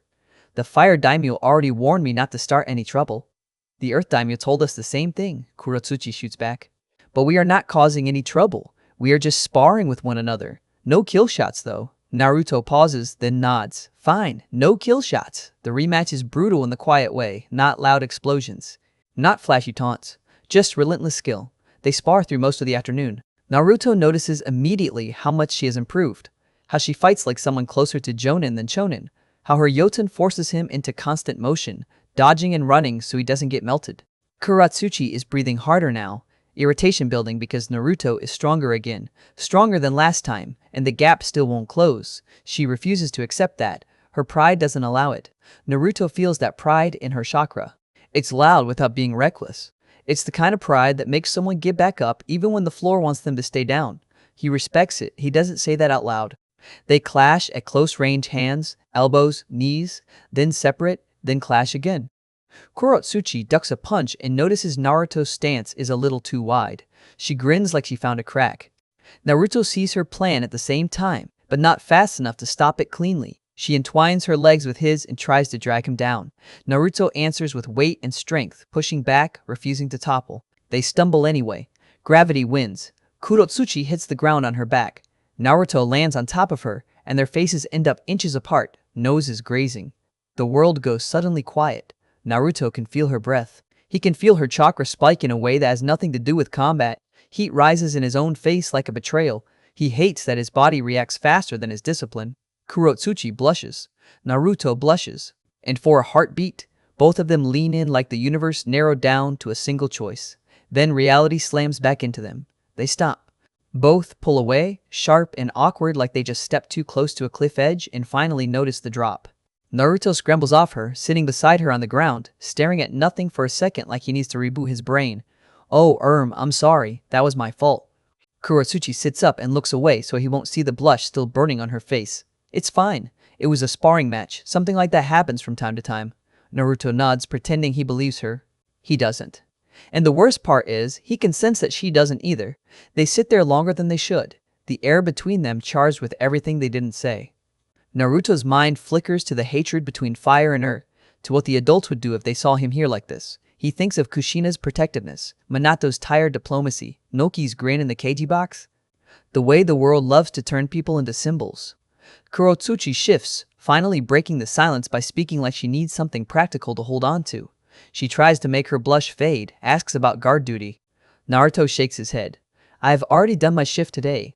I'm not guarding again until tomorrow morning. Oh. Kurotsuchi looks relieved and annoyed at the same time. I have the same. I guess I might see you then, since the daimyo have another meeting in the morning. The sun is sliding down now, evening bleeding into the sky, and Naruto realizes their sparring started at 4 in the afternoon and somehow ate the day. Kurotsuchi stands, brushing dust from her clothes, still not quite meeting his eyes. Good night, she says, voice too casual for how her chakra keeps fluttering. She turns to walk away. Naruto watches her go, chest tight for reasons he doesn't like naming. His sensor ability catches the faint shift in her emotion, uncertainty wrapped around pride, curiosity wrapped around caution. He feels it like a hook in his ribs. And before his mind can fully catch up with his body, Naruto's hand starts to lift, fingers reaching. A decision forming on instinct more than logic, as if stopping her is the only way to stop the moment from slipping out of reach. Naruto's hand lifts before his mind fully approves it, fingers closing around Kurotsuchi's wrist with a grip that's firm but strangely gentle, like he's afraid the moment will break if he squeezes too hard. She stops mid-step, surprised enough to notice something she shouldn't in a sparring partner's hands. They're soft. The sun is sinking fast now. Their match started at 4, and it's eaten the entire afternoon like neither of them wanted to be the first to admit they're tired. Kurotsuchi's good night is still hanging in the air, too casual for the way her chakra keeps fluttering. Naruto hears himself speak before he can stop it. Have dinner with me? The words land like a thrown kunai. Clean, direct. And the second they leave his mouth, his brain catches up and panics. Oh God, did I just ask that? Kurotsuchi looks as shocked as he feels. Her blush starts to return, flooding her cheeks like she's been caught doing something illegal. Naruto can feel the war inside her. pride and caution, duty and curiosity, a mind listing reasons to say no while her heartbeat keeps leaning toward yes. He can almost hear the argument forming behind her eyes. What would her father say? What would Noki say? What would Iwa say if they found out she went on a date with the son of the man their village hates the most in the world? Naruto loosens his grip slightly, suddenly aware he's holding her like she might run. His expression shifts, rare, unguarded, into something almost pleading. Kurotsuchi stares at him. Then she exhales like she's about to jump off a cliff and refuses to look down. She nods. Okay, I could get some food right now. Naruto's chest tightens with a relief he hates how much he feels. He releases her wrist immediately, like touching her too long might make this real in a way he's not ready for. But it's already real. His chakra is buzzing, and he can sense hers shifting into something lighter, still wary, still sharp, but open. They walk side by side through the evening streets, pretending they're just two shinobi heading to a meal after a long day. Naruto knows better. Kurotsuchi knows better. Anyone watching from the rooftops definitely knows better. Naruto can feel the ANBU in the distance, not close enough to interfere, but close enough to report. Their attention pricks like needles at the edge of his senses. He hates them for it. He's also grateful, in a twisted way, because if anything goes wrong, politics, enemies, assassins, someone will step in fast. But the threat tonight isn't an enemy ambush. It's the consequences of choice. They end up at a ramen place because Naruto is Naruto, and some instincts never change even when he grows into a weapon. He orders miso ramen. Kurotsuchi orders shrimp ramen. They eat like they've been starving, slurping and chewing in a silence that's almost comfortable. Almost.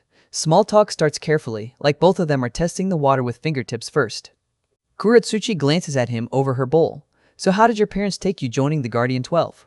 Her tone stays casual, but Naruto can feel the real question underneath it. How do the people who own your name react when you step beyond their reach? She adds, thoughtful and slightly amused. From how the Benihime is described in Iwa, she sounds very protective of those close to her and wants them kept in her sight. Naruto nearly laughs.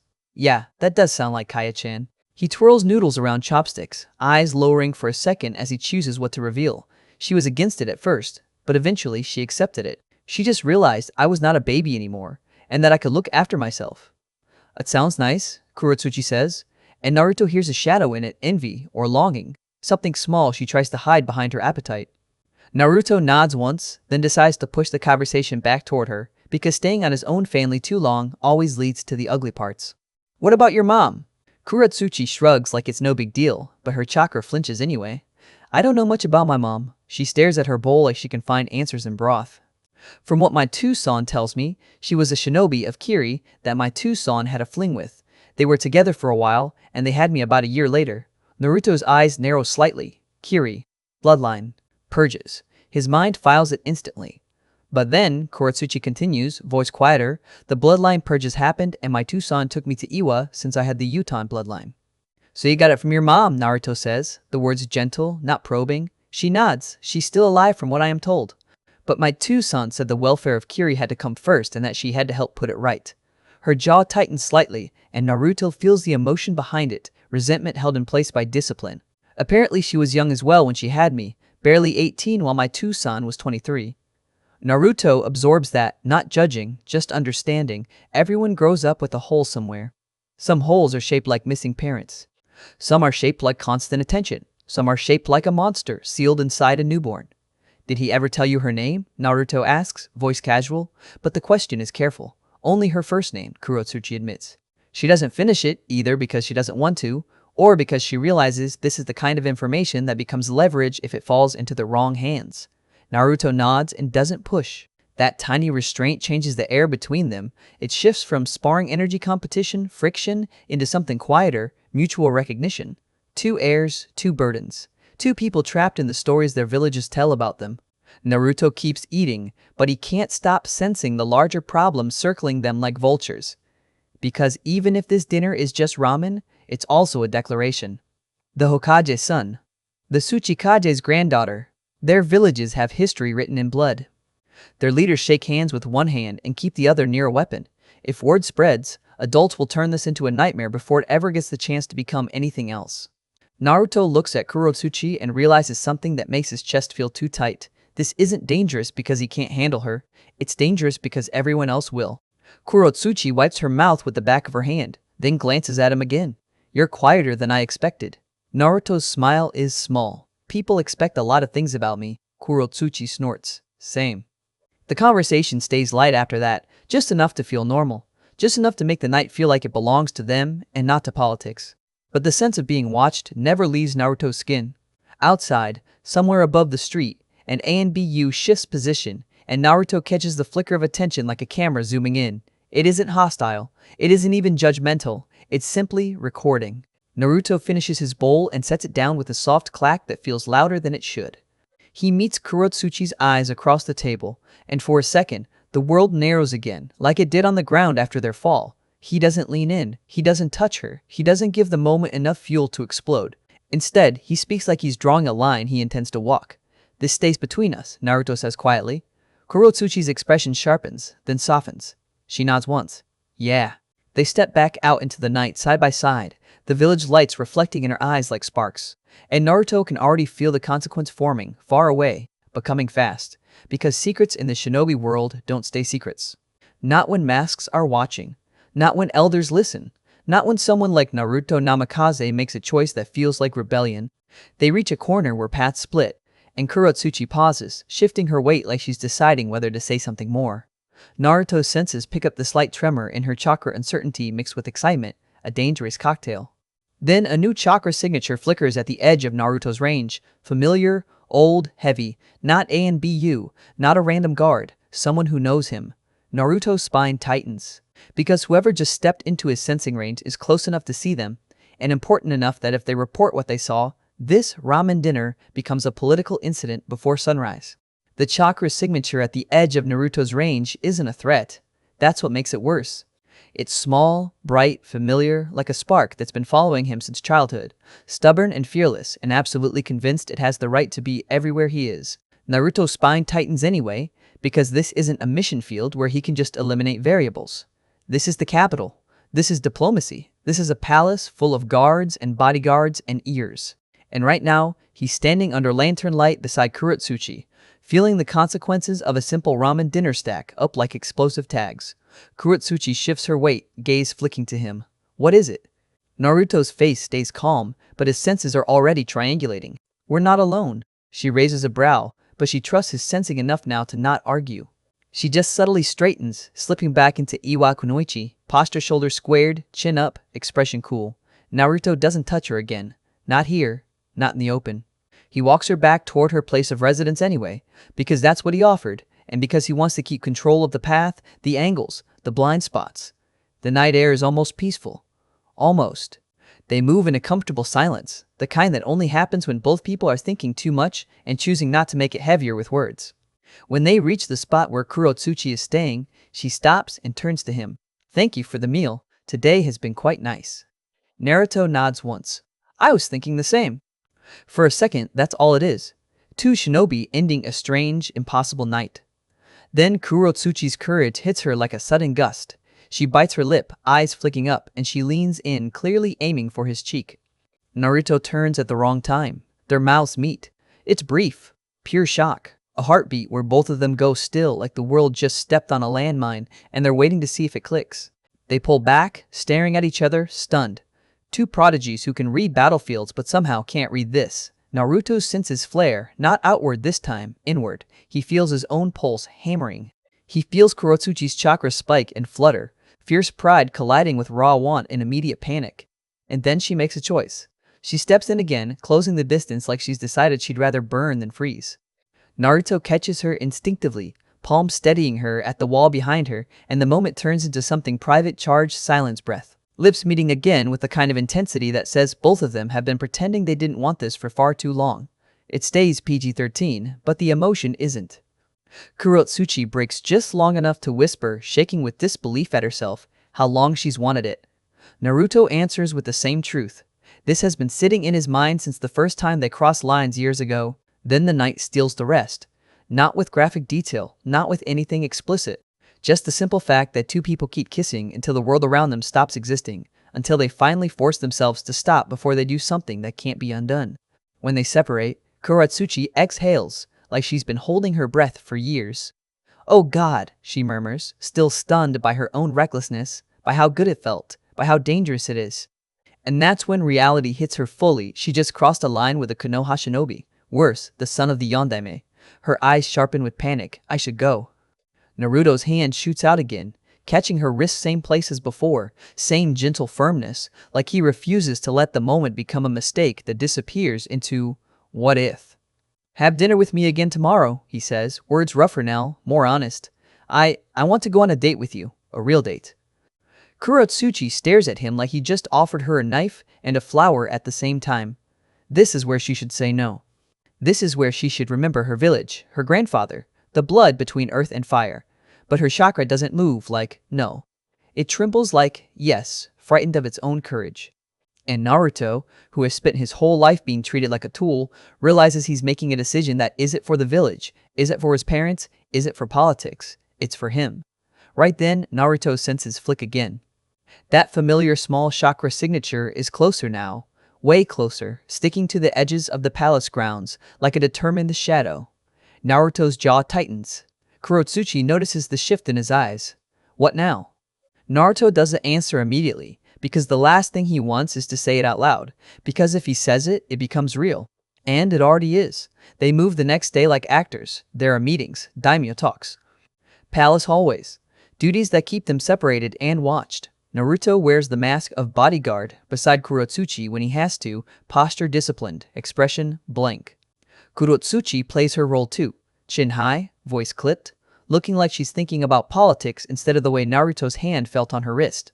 But every time they pass close enough, Naruto feels her chakras shift toward him like gravity. He can't pretend it doesn't matter. He also can't pretend it's safe. Halfway through the day, when they finally get a small window outside, market stalls, crowds, noise, Kurotsuchi leans close like she's just speaking normally, and Naruto uses the moment to confirm what his senses have been screaming all along. Turn behind you and look straight down the road we walked, Naruto murmurs. Now look toward the stall we passed with the bright purple fabrics. Kurotsuchi's eyes scan. She starts to speak, then stops when she sees it. A small head pops out from behind the stall. Red hair. Impossible to miss once you've seen it. Is that who I think it is?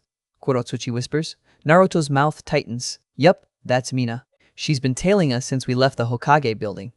Kurotsuchi's tough expression cracks for a second into something softer, something almost amused, because it's absurd and sweet at the same time. No, she murmurs, then pinches Naruto's cheek like she owns the right to tease him.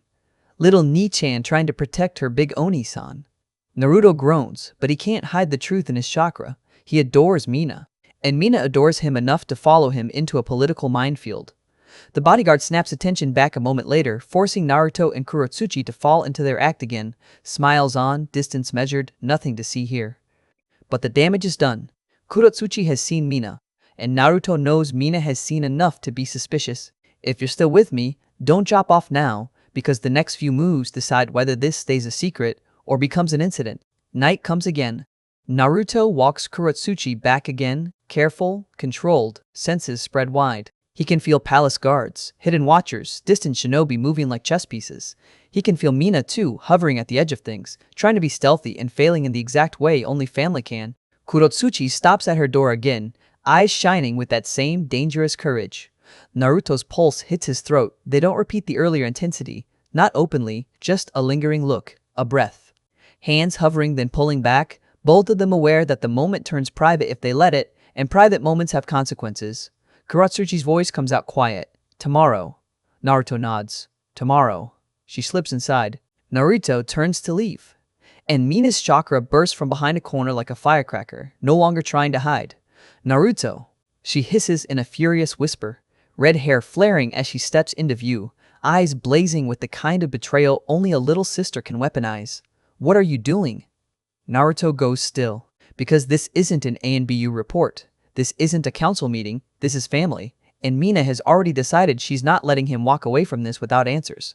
Mina steps out from behind the corner like she's been forged from Kushina's temper and set loose with a mission. Naruto, she hisses, furious, whisper loud, red hair flaring around her face. What are you doing? Naruto goes still. Not because he's scared of ANBU reports or council interference, he's lived under that weight too long. He goes still because this is Mina, his little sister. The one person in his life who doesn't care what title he wears, who doesn't care how many villages fear his name. She cares about one thing, whether her big brother is about to do something that gets him killed. Kurotsuchi's eyes narrow, posture shifting instantly into guard mode, not because she thinks Mina is a threat, but because she's been trained to treat unknown variables as threats until proven otherwise. Naruto steps forward, palm raised toward Kurotsuchi in a subtle, silent signal, "Don't." Then he turns fully to Mina, keeping his voice low. "You shouldn't be here." Mina's eyes flash. "I shouldn't be here? You're walking around like you're in some romance story and I'm the problem?" Naruto's jaw tightens. "Lower your voice." She leans closer, voice dropping into something lethal with restraint. "You don't get to tell me what to do when you're sneaking around with an Iwa kunoichi like it's nothing." Naruto's senses flick outward, reflexive. Guards, patrols. A few quiet chakra signatures positioned too neatly to be random. Watching. Always watching. He hates the shinobi world for making this necessary, but he does it anyway. He grabs Mina's wrist, not hard, just firm, and pulls her into a shadowed stretch of the corridor where lantern light doesn't paint their faces so clearly. Kurotsuchi follows one step behind. She doesn't intrude. She simply stands where she can see the angles. Naruto can feel her tension like coiled wire. Mina yanks her wrist back. "Don't do that. Don't treat me like a child." Naruto exhales slowly. "You are acting like one." Mina's expression twists. "I'm acting like someone who sees her brother about to do something stupid." Naruto's gaze hardens. "I'm not stupid." Mina laughs once, sharp. "You always say that right before you do something stupid." Naruto almost snaps back, then stops. Because she isn't wrong. He's made a career out of stepping into danger with his eyes open and calling it discipline. He glances at Kurotsuchi, then back to Mina. "How long have you been tailing us?" Mina's chin lifts in defiance. "Since you left the Hokage building." Naruto's throat tightens. Of course she started there." Kurotsuchi's mouth curls, amused despite herself, and Naruto feels the tiny sting of embarrassment because the only person who can make him feel like a helpless older brother is a girl half his size with red hair and a temper. Mina's eyes dart to Kurotsuchi. "And who is she?" Kurotsuchi answers before Naruto can. "Kurotsuchi. No title, no village, just a name. Sharp, direct." Mina's stare tightens. "I know who you are." Kurotsuchi's brows rise slightly. "Do you?" Mina's voice turns colder. "My mother has been ranting about the Earth Brats since the day I could understand words." Naruto flinches internally because that's exactly what he feared, the adult's history spilling into the kids' lives until everyone starts fighting battles they didn't choose. Kurotsuchi's eyes narrow a fraction, and Naruto can feel her pride prick. But she doesn't bite. She's watching Naruto more than she's watching Mina. Naruto steps between them without making it dramatic. "Mina, this isn't what you think." Mina's gaze pins him. "Then explain it." Naruto opens his mouth and realizes the truth sounds insane when spoken out loud. He can't say, "We sparred, then we almost kissed, then we did kiss, then we're playing bodyguard theater through daimyo meetings, and now I'm trying to turn an impossible situation into something real." Not here, not in the open. Not with guards breathing near the walls. He settles for the only honesty that won't explode immediately. "I like her," Naruto says quietly. Mina freezes as if the words physically slacked her. Then her eyes widen. "You." She looks between Naruto and Kurotsuchi like she's trying to confirm this isn't a genjutsu. "You're serious?" Naruto's voice stays steady. "Yes." Mina's face shifts through emotions like a storm cycle shock. Anger, fear, then something worse, betrayal. "What about the village?" she whispers. Naruto's mouth tightens. "I am the village, Mina." "That's the problem, and they both know it." Mina's voice cracks just slightly. "You're the Hokage's son. You're our brother."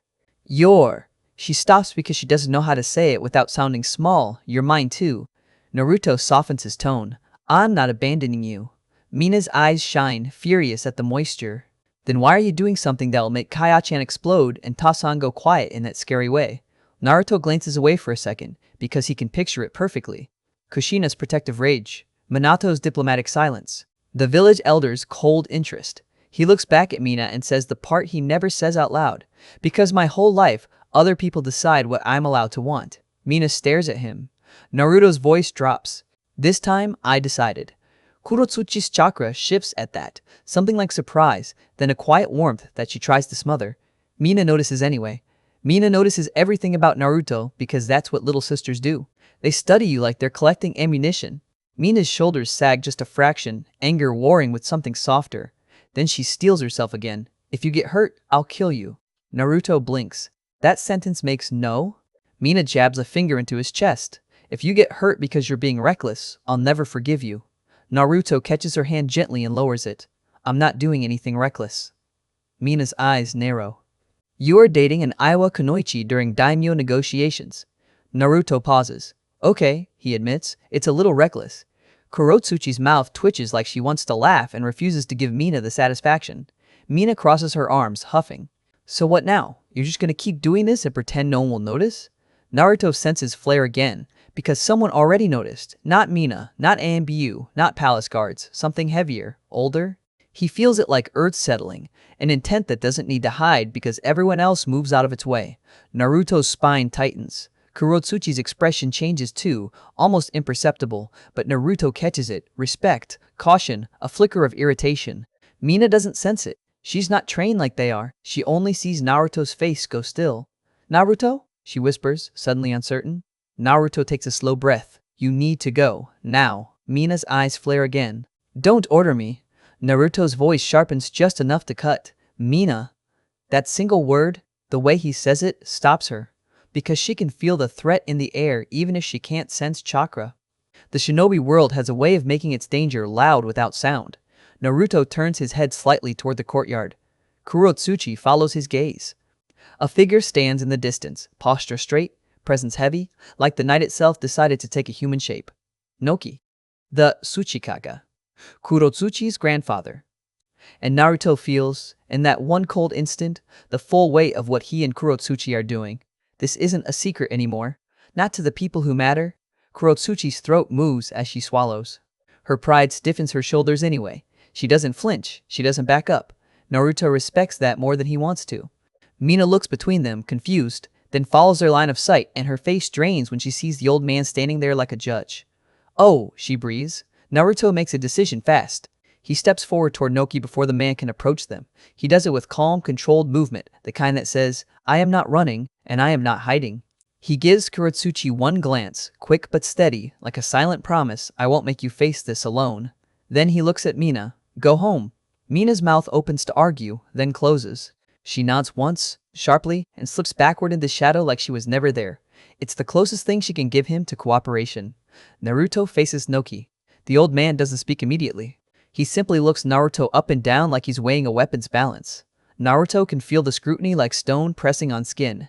Then, Naki's eyes flick to Kurotsuchi. Not angry, not pleased, just calculating. Naruto holds the line anyway, voice respectful. Tsuchikage-sama. Naki grunts. Hokage's boy. Kurotsuchi steps closer, chin lifted. Jiji. That single word makes Naruto's stomach tighten because it's intimate in a way politics hates. Naki's gaze sharpens. You two walking alone? His tone makes alone sound like stupid. Kurotsuchi's eyes narrow. We were sparring. Naruto almost smiles because that's the most Kurotsuchi answer possible. Noki snorts. Sparring. Right.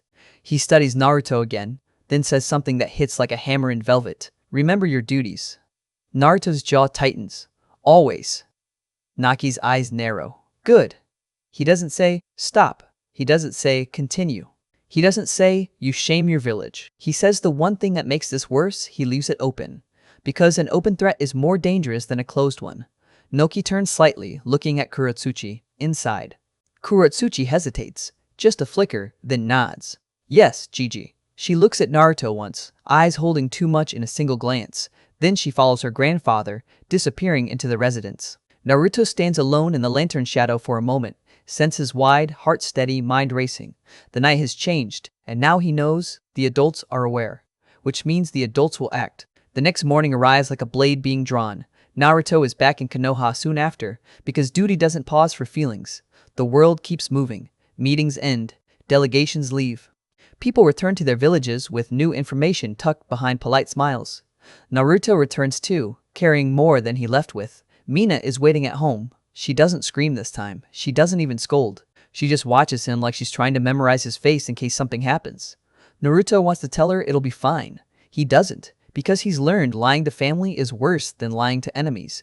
Instead, he ruffles her hair and says, I'm okay. Mina's eyes narrow. That's not an answer. Naruto gives her a small smile. It's the only one I've got. Days compress again. Training, duty, politics. And then the next hammer drops. The Chūnin exams. Not for Naruto, he's already beyond that track now, but for the next wave, for the village's future. For the kids who still get to believe this is just promotion and pride, not a machine that turns talent into weapons. Naruto sits in the packed Jonin Hall beside other elite shinobi, body relaxed but senses alert. Hana and Hayate are near him. Across the room, Kakashi sits with Asuma, Kurenai, and Guy, their little circle of familiar signatures anchoring the chaos. Kushina sits near the front with Sume Inuzuka, chakra tight with the protective energy of a mother who knows her children are old enough to enter games that can kill them. Everyone in the room knows why they're here. 2 weeks. That's all that's left. The side door opens. Minato enters with Hiruzen, Koharu, Homura, and Shikaku Nara taking their seats at the front. Minato wears the Hokage hat like a crown made of responsibility. Naruto watches his father stand, place the hat down, and speak. Good morning, everyone. The Chūnin exams will be taking place in the next 2 weeks. The room murmurs. Some Chūnin look grim, already mourning the genin who aren't ready. Minato continues, laying out structure with a calm that hides the fact he's placing children into a controlled meat grinder because the shinobi world demands it. The first exam will of course be the written exam. The proctor for the first exam will be Ibiki Marino, head of the interrogation corps. A ripple of discomfort moves through the hall. Even Jonin don't like thinking about Ibiki too closely. Naruto's senses pick up the way people's chakras tighten, the way some instructors swallow as if remembering their own exam days. Ibiki stands, bows, glares at the room like he's already bored of everyone, then sits back down with the calm menace of a man who thinks fear is a teaching tool. Minato continues, voice steady. The second exam will be a survival exercise that will take place in the Forest of Death. The words hit like a promise. The forest isn't training ground, it's a warning with trees. Naruto leans back slightly, eyes half-lidded, because he knows what's coming next, even if no one says it. The kids are going to be tested, broken, rebuilt, and the village will call it necessary. And somewhere in that chaos, Naruto's siblings will be involved. Mito, Eiji, the twins he held when they were newborns, now old enough to enter the same arena where politics and predators roam. Naruto's stomach tightens with a protective instinct so sharp it nearly overwhelms his discipline. He keeps it down. Barely. Because he's not allowed to show weakness, not when everyone watches him like a blade. Time jumps forward like a cut in film. The written exam arrives. The academy is packed with genin from multiple villages. The room feels like a hive nervous chakra, excited chakra, desperate chakra. Ibiki runs the test with the same cold authority he brings to interrogation. The questions aren't the real weapon. The fear is. Naruto isn't in the seat among them, but his attention keeps brushing the room anyway, because Mito's chakra is impossible to miss once you know it. Bright, loud, hungry. Eiji's is steadier, quieter, still intense. And when the final trick is revealed, the real test isn't knowledge, it's nerve. When Ibiki finally announces the result, the room exhales like it just survived an explosion. Congratulations, you all passed the first test, Ibiki declares, and relief ripples through the genin like a wave. Mito explodes with joy, punching the air, grabbing her teammates into headlocks like she just won a war. Naruto can picture it perfectly without even being there. Of course she does. Mito's victory is never quiet. Then the room shakes again. A window to the side smashes inward, glass raining down as a figure rolls through with theatrical violence and stops right in front of Ibiki. Anko, hands on hips, smirk promising pain. A banner appears behind her, dramatic, ridiculous, perfectly her, announcing the second test proctor with the kind of shameless flair that makes half the room blush and the other half panic. Most of the genin stare in shock at her entrance and her usual attire, but Mito and Eiji go pale for an entirely different reason. Because they know Anko. They remember what happened the last time they sparred with her. Snakes, bites, and the feeling of being trained by someone who thinks torture is cardio. Why did it have to be her? The thought hangs over them like doom. Anko looks over the room, annoyed there are still so many teams left, and throws shade at Ibiki like she's not speaking to the head of the interrogation corps. Ibiki doesn't even argue. He just leaves, jacket whipping behind him like he's done. Anko steps forward, voice rising, eyes gleaming. Alright, you maggots, listen up. And Naruto feels it. Even from a distance, the way the exam's tone shifts from psychological pressure into something physical. Something predatory. Something that turns the Forest of Death from a scary name into a real place you bleed in. If you're still here, don't blink, because the second test is where the weak get erased and the monsters start revealing themselves. Anko's grin spreads wider, and she promises the genin their luck just ran out. Naruto's hands curl slightly at his sides, jaw tightening because Mito and Eiji are about to step into the forest, and Naruto's old promise is sitting in the dark somewhere too, waiting for him to pay it again. Anko's voice echoes through the hall like a knife scraping stone, and the world leans forward into the next test. Anko's grin spreads wider, and she promises the genin their luck just ran out. Naruto stands at the edge of the crowd like a shadow that refuses to leave. He's not supposed to be emotionally involved. He's not supposed to hover. He's supposed to be the calm blade in the room. Hokage's son, elite, controlled, but Mito and Eiji are in that room. He can feel them even with his eyes closed. Mito's chakra is loud and bright, reckless in that way that makes her dangerous and adorable. Eiji is steadier, more measured, but his intensity sits deep and heavy. Naruto senses both of them like two notes in a chord he's been carrying since the night they were born. Anko launches into her speech like she's prepping a feast, and the kids react exactly how kids always react. Some puff up, some shrink, some pretend fear is just sweat. The grown-ups watch like this is necessary. Naruto watches like this is personal. Then Anko's gaze sweeps the room and hooks on Mito and Eiji. Naruto feels it, the tiny shift in her intent. She recognizes them. She remembers their previous encounter, and the memory makes her grin sharpen like she's about to enjoy herself way too much. Mito and Eiji go pale for a heartbeat, and Naruto's jaw tightens so hard it aches. Because he knows Anko. He knows that beneath the jokes and the theatrics, she's a storm with teeth. He also knows the mark on her neck still exists, still sleeping under skin like a threat that never truly stops threatening. And he knows something else too. The Forest of Death is exactly the kind of place Orochimaru would love. If he's anywhere near this exam, the world is about to get uglier. Anko orders the genin to follow her and barrels out of the room with all the subtlety of a demolition jutsu. The crowd surges after her. Naruto watches Mito shove a teammate forward like, "Move, move," while Eiji scans exits and angles like a kid who already learned the world isn't fair.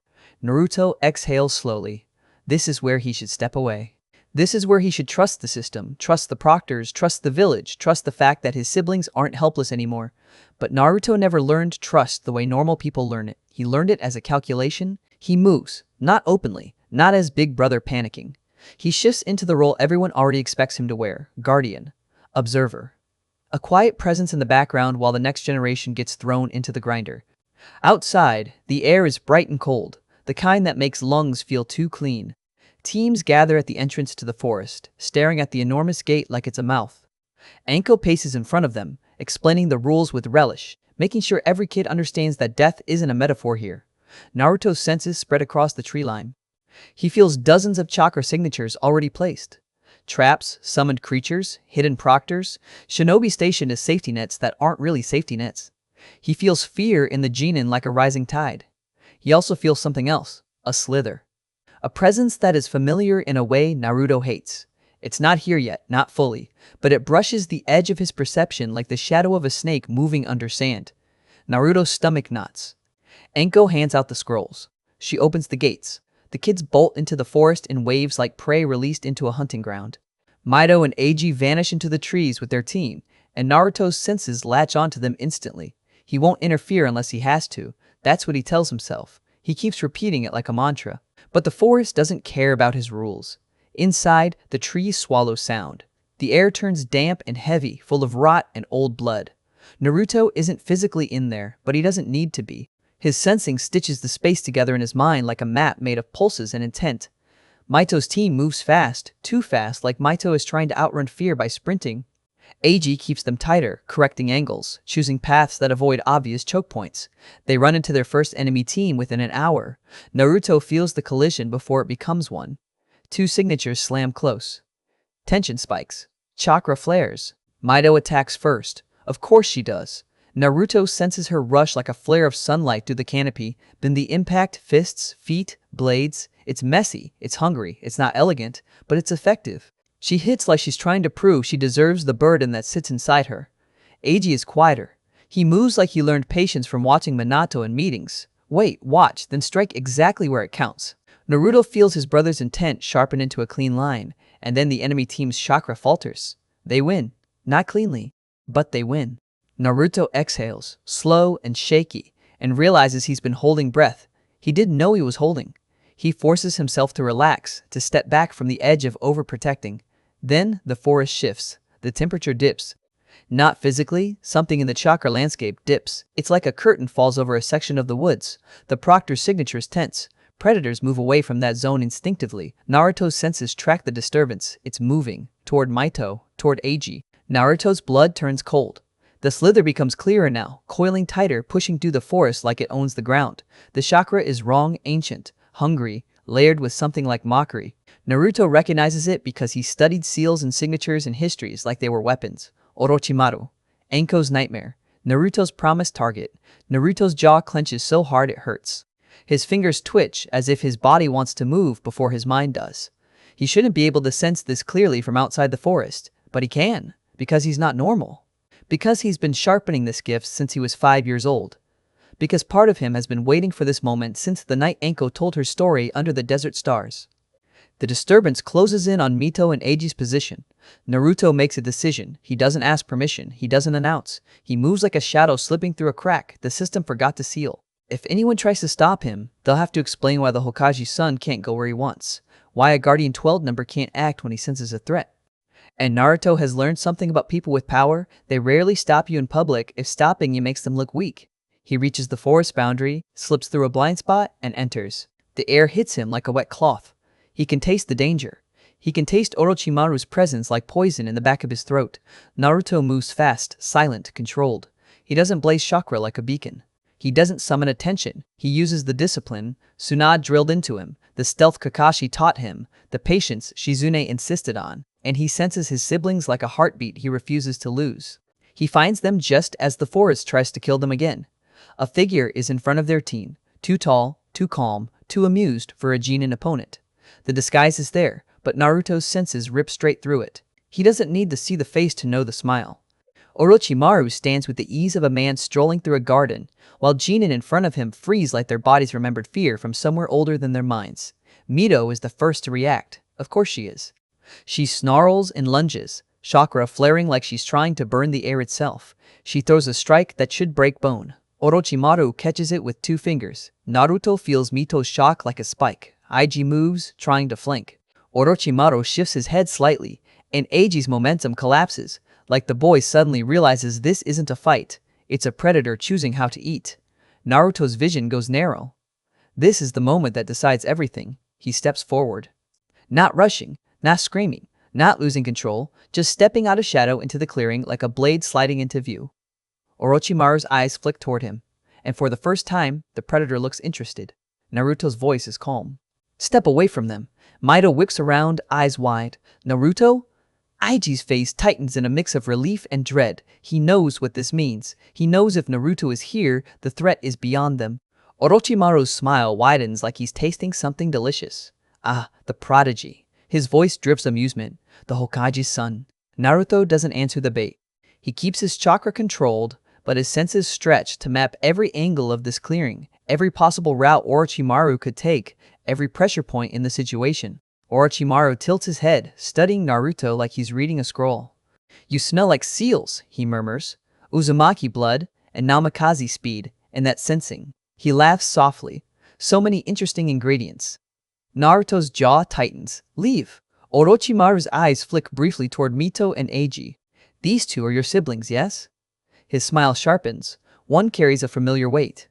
Mito stiffens, instinctive protectiveness flaring even though she's the one who needs protection right now. Naruto feels her rage, her fear, her desperation to not be helpless. Naruto keeps his voice steady. Don't talk about her.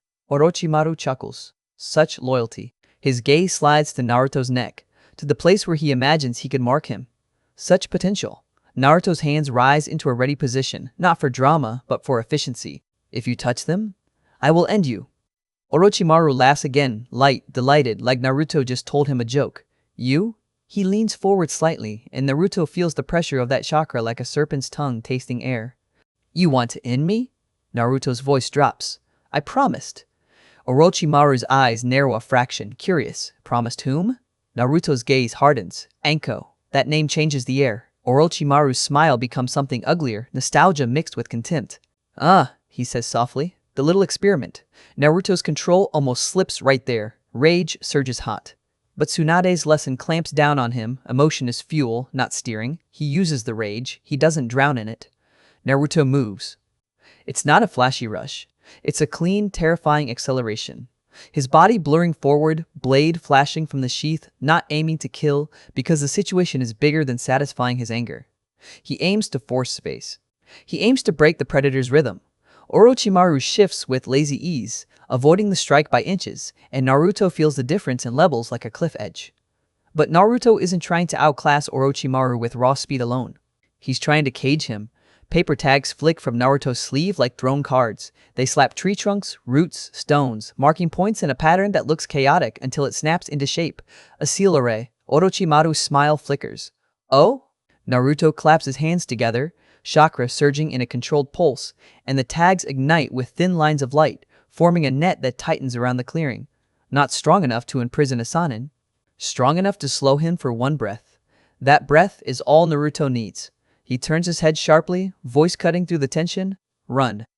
Mito opens her mouth to argue, because of course she does, but Eiji grabs her wrist and yanks. Now!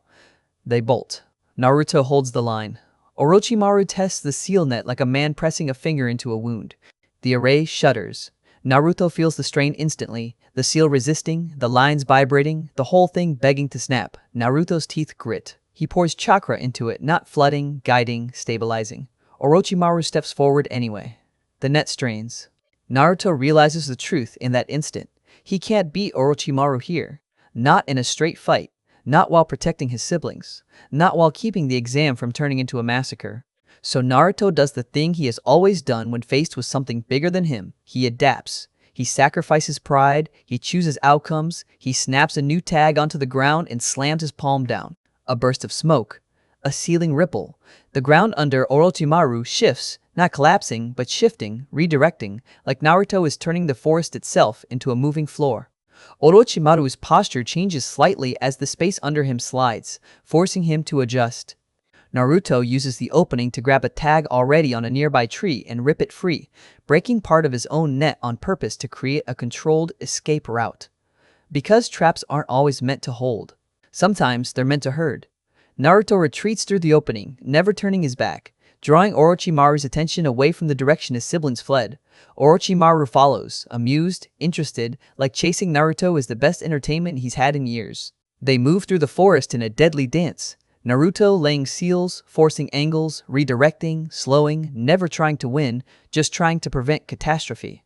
He hears distant screams once, far away, and his stomach turns cold, but he keeps moving because stopping means losing control of the predator. Orochimaru speaks lightly while moving, like they're walking through a market instead of a killing ground.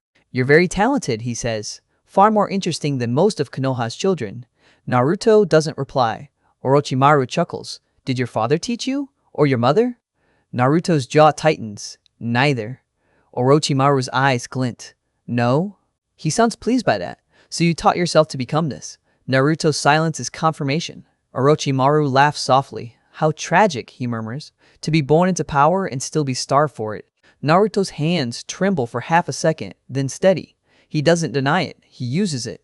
He stops near a clearing with a thick root system, tags already placed in a pattern he laid minutes ago without even thinking, because his mind is always building contingency grids now. He turns, feet planted. Orochimaru steps into the clearing and pauses. Naruto claps his hands, the tags ignite. A sealing dome snaps up around them, not meant to imprison Orochimaru permanently, meant to isolate. Meant to hide this confrontation from the proctors long enough to keep it from spreading. Orochimaru's eyes widen slightly, impressed despite himself. A private cage, he muses. How considerate. Naruto's voice is low. Leave this exam. Orochimaru tilts his head. And if I refuse? Naruto's gaze hardens. Then I make you pay. Orochimaru's smile returns, slow and predatory. With what? He whispers. With your anger? Naruto's chakra rises, controlled, not wild. The air thickens. His senses sharpen until everything is too clear. He can feel Orochimaru's chakra like a sea of knives. He can feel his own like a coiled thread refusing to break. He moves again. This time he doesn't lead with speed. He leads with seals. Tag after tag after tag, patterns interlocking, formulas snapping into place. A suppression pattern aimed at chakra flow, not flesh. A disruption seal meant to interfere with Orochimaru's ability to weave certain hand signs cleanly. A detonation tag placed strategically, not to kill, but to force movement. Orochimaru laughs as he dodges, but the laugh is thinner now, because Naruto is making him work. Not much, but enough. Enough to be annoying, enough to be remembered. Orochimaru strikes back with a speed that makes Naruto's skin prickle like death swiping a hand through air. Naruto barely avoids it, and the near miss leaves a cut on his shoulder that burns. He doesn't flinch. He steps into the pain and uses it. He triggers a tag behind Orochimaru, forcing a step forward. He triggers another at Orochimaru's left, forcing a shift right. He steers the Sannin like a man steering a beast with ropes made of ink. Orochimaru's smile fades, not into fear, into irritation. And Naruto knows irritation is good, because irritated predators make mistakes. Orochimaru lashes out again, and Naruto slips, just slightly, like his foot catches a root. It's almost a stumble. Orochimaru takes the bait. He lunges in. Naruto's hand slams onto Orochimaru's forearm, not to strike, but to attach. A tag sticks. The moment it sticks, Naruto's chakra surges through it, activating a seal keyed to a specific signature. Orochimaru freezes for a fraction of a second as the tag bites into his chakra flow. His eyes widen. Then he laughs. Low, dangerous. "You clever boy," he murmurs. Naruto breathes hard. That tag is a marker. Orochimaru's gaze sharpens. A marker for what? Naruto's voice turns steel. For the day I remove Anko's seal. Orochimaru's expression flickers, the tiniest crack in amusement. Naruto continues, each word deliberate. "I'll learn your formula. I'll undo what you did. And when I do, I'll find you again." Orochimaru smiles, but there's something different in it now. Interest, not just amusement. "Promise?" he whispers. Naruto doesn't blink. "I don't make empty ones." The ceiling dome vibrates violently as Orochimaru's chakra swells, tearing at the boundary. Naruto's array starts to fracture. He feels it like tendons ripping. He can hold it another heartbeat, maybe two. That's all he needs. He uses the heartbeat to speak to the world through his actions. "You don't get to terrorize my family for free."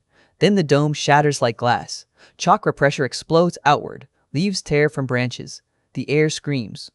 Orochimaru stands in the wreckage of Naruto's seals, unhurt, amused again, because he's still Orochimaru, and Naruto is still not enough. But Naruto sees it in Orochimaru's eyes now. He's been noticed.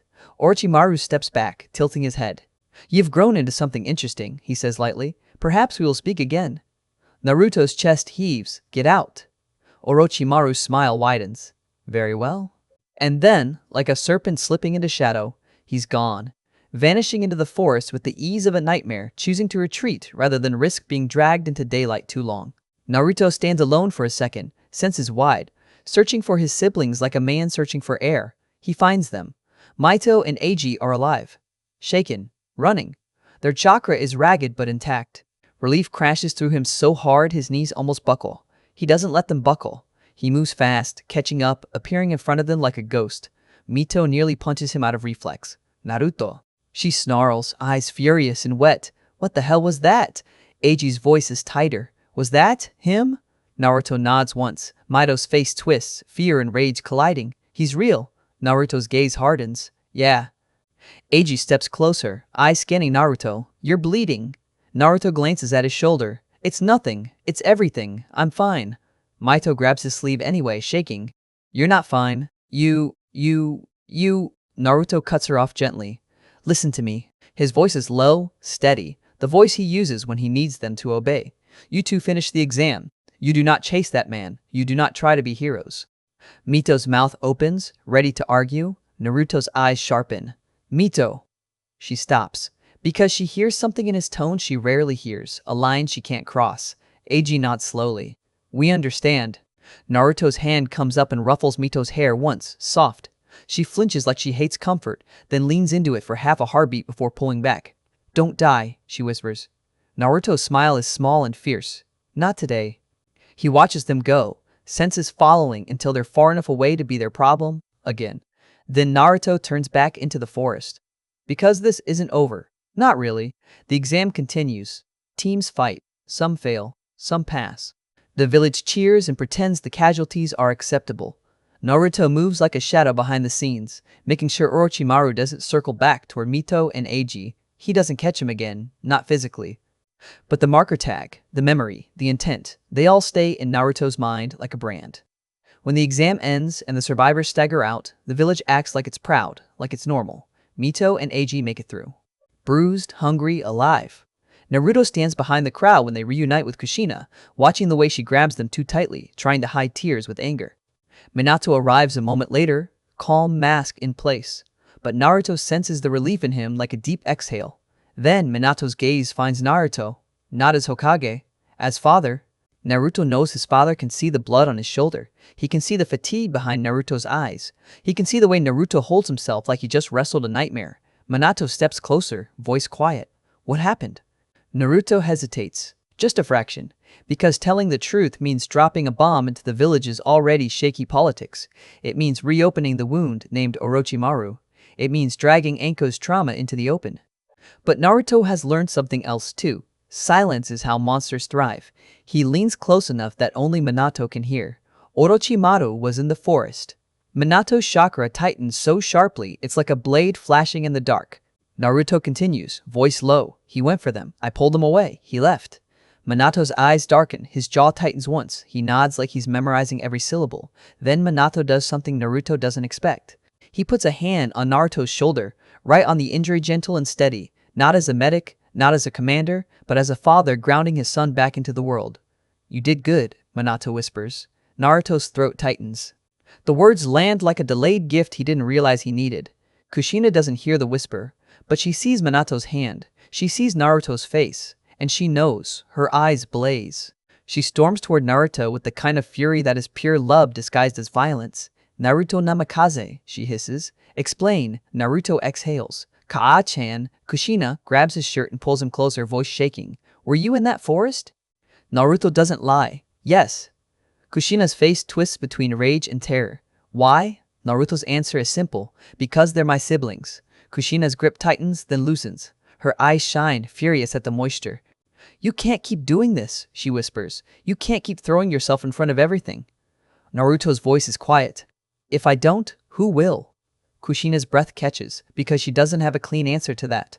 Because she knows she hasn't been there in the way she wanted. Because she knows Minato hasn't either. Because she knows Naruto has been building himself in the gaps they couldn't fill. Minato steps in gently, voice calm. We'll handle Orochimaru. Naruto's gaze hardens. I will too. Kushina looks like she wants to argue. Then she sees the truth. Naruto isn't asking for permission anymore. He's stating a path. That night, after the noise fades, Naruto finds Anko. She's alone, sitting on a roof with her legs dangling over the edge, staring at nothing.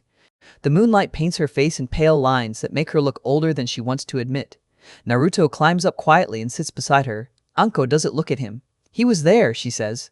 Naruto nods. Yeah. Anko's voice is tight. Did he hurt them? Naruto shakes his head. No. Anko exhales, shaky. Did he hurt you? Naruto touches his bandaged shoulder. Just a scratch. Anko's laugh is bitter. A scratch from Orochimaru is not just anything. Naruto's gaze stays steady. I marked him.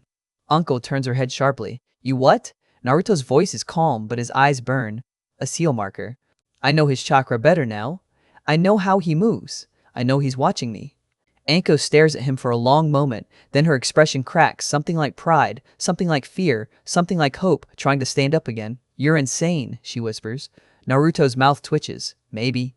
Anko looks away, swallowing hard. Don't die before you remove this seal. Naruto's voice is quiet. I won't. Anko's shoulders shake once, just once, then she steadies. Then train, she says, voice turning sharp again, her usual armor snapping back into place. Train like your life depends on it. Naruto nods. I already am. The days that follow aren't peaceful. They're the opposite. The village tightens security. Minato's face grows more tired. Kushina becomes even more protective. Mito and Eiji train harder, fueled by the brush with a monster. And somewhere beneath all of it, Naruto feels the other consequence. Kurotsuchi. He doesn't see her again soon, but he senses the memory like a heat mark in his chest.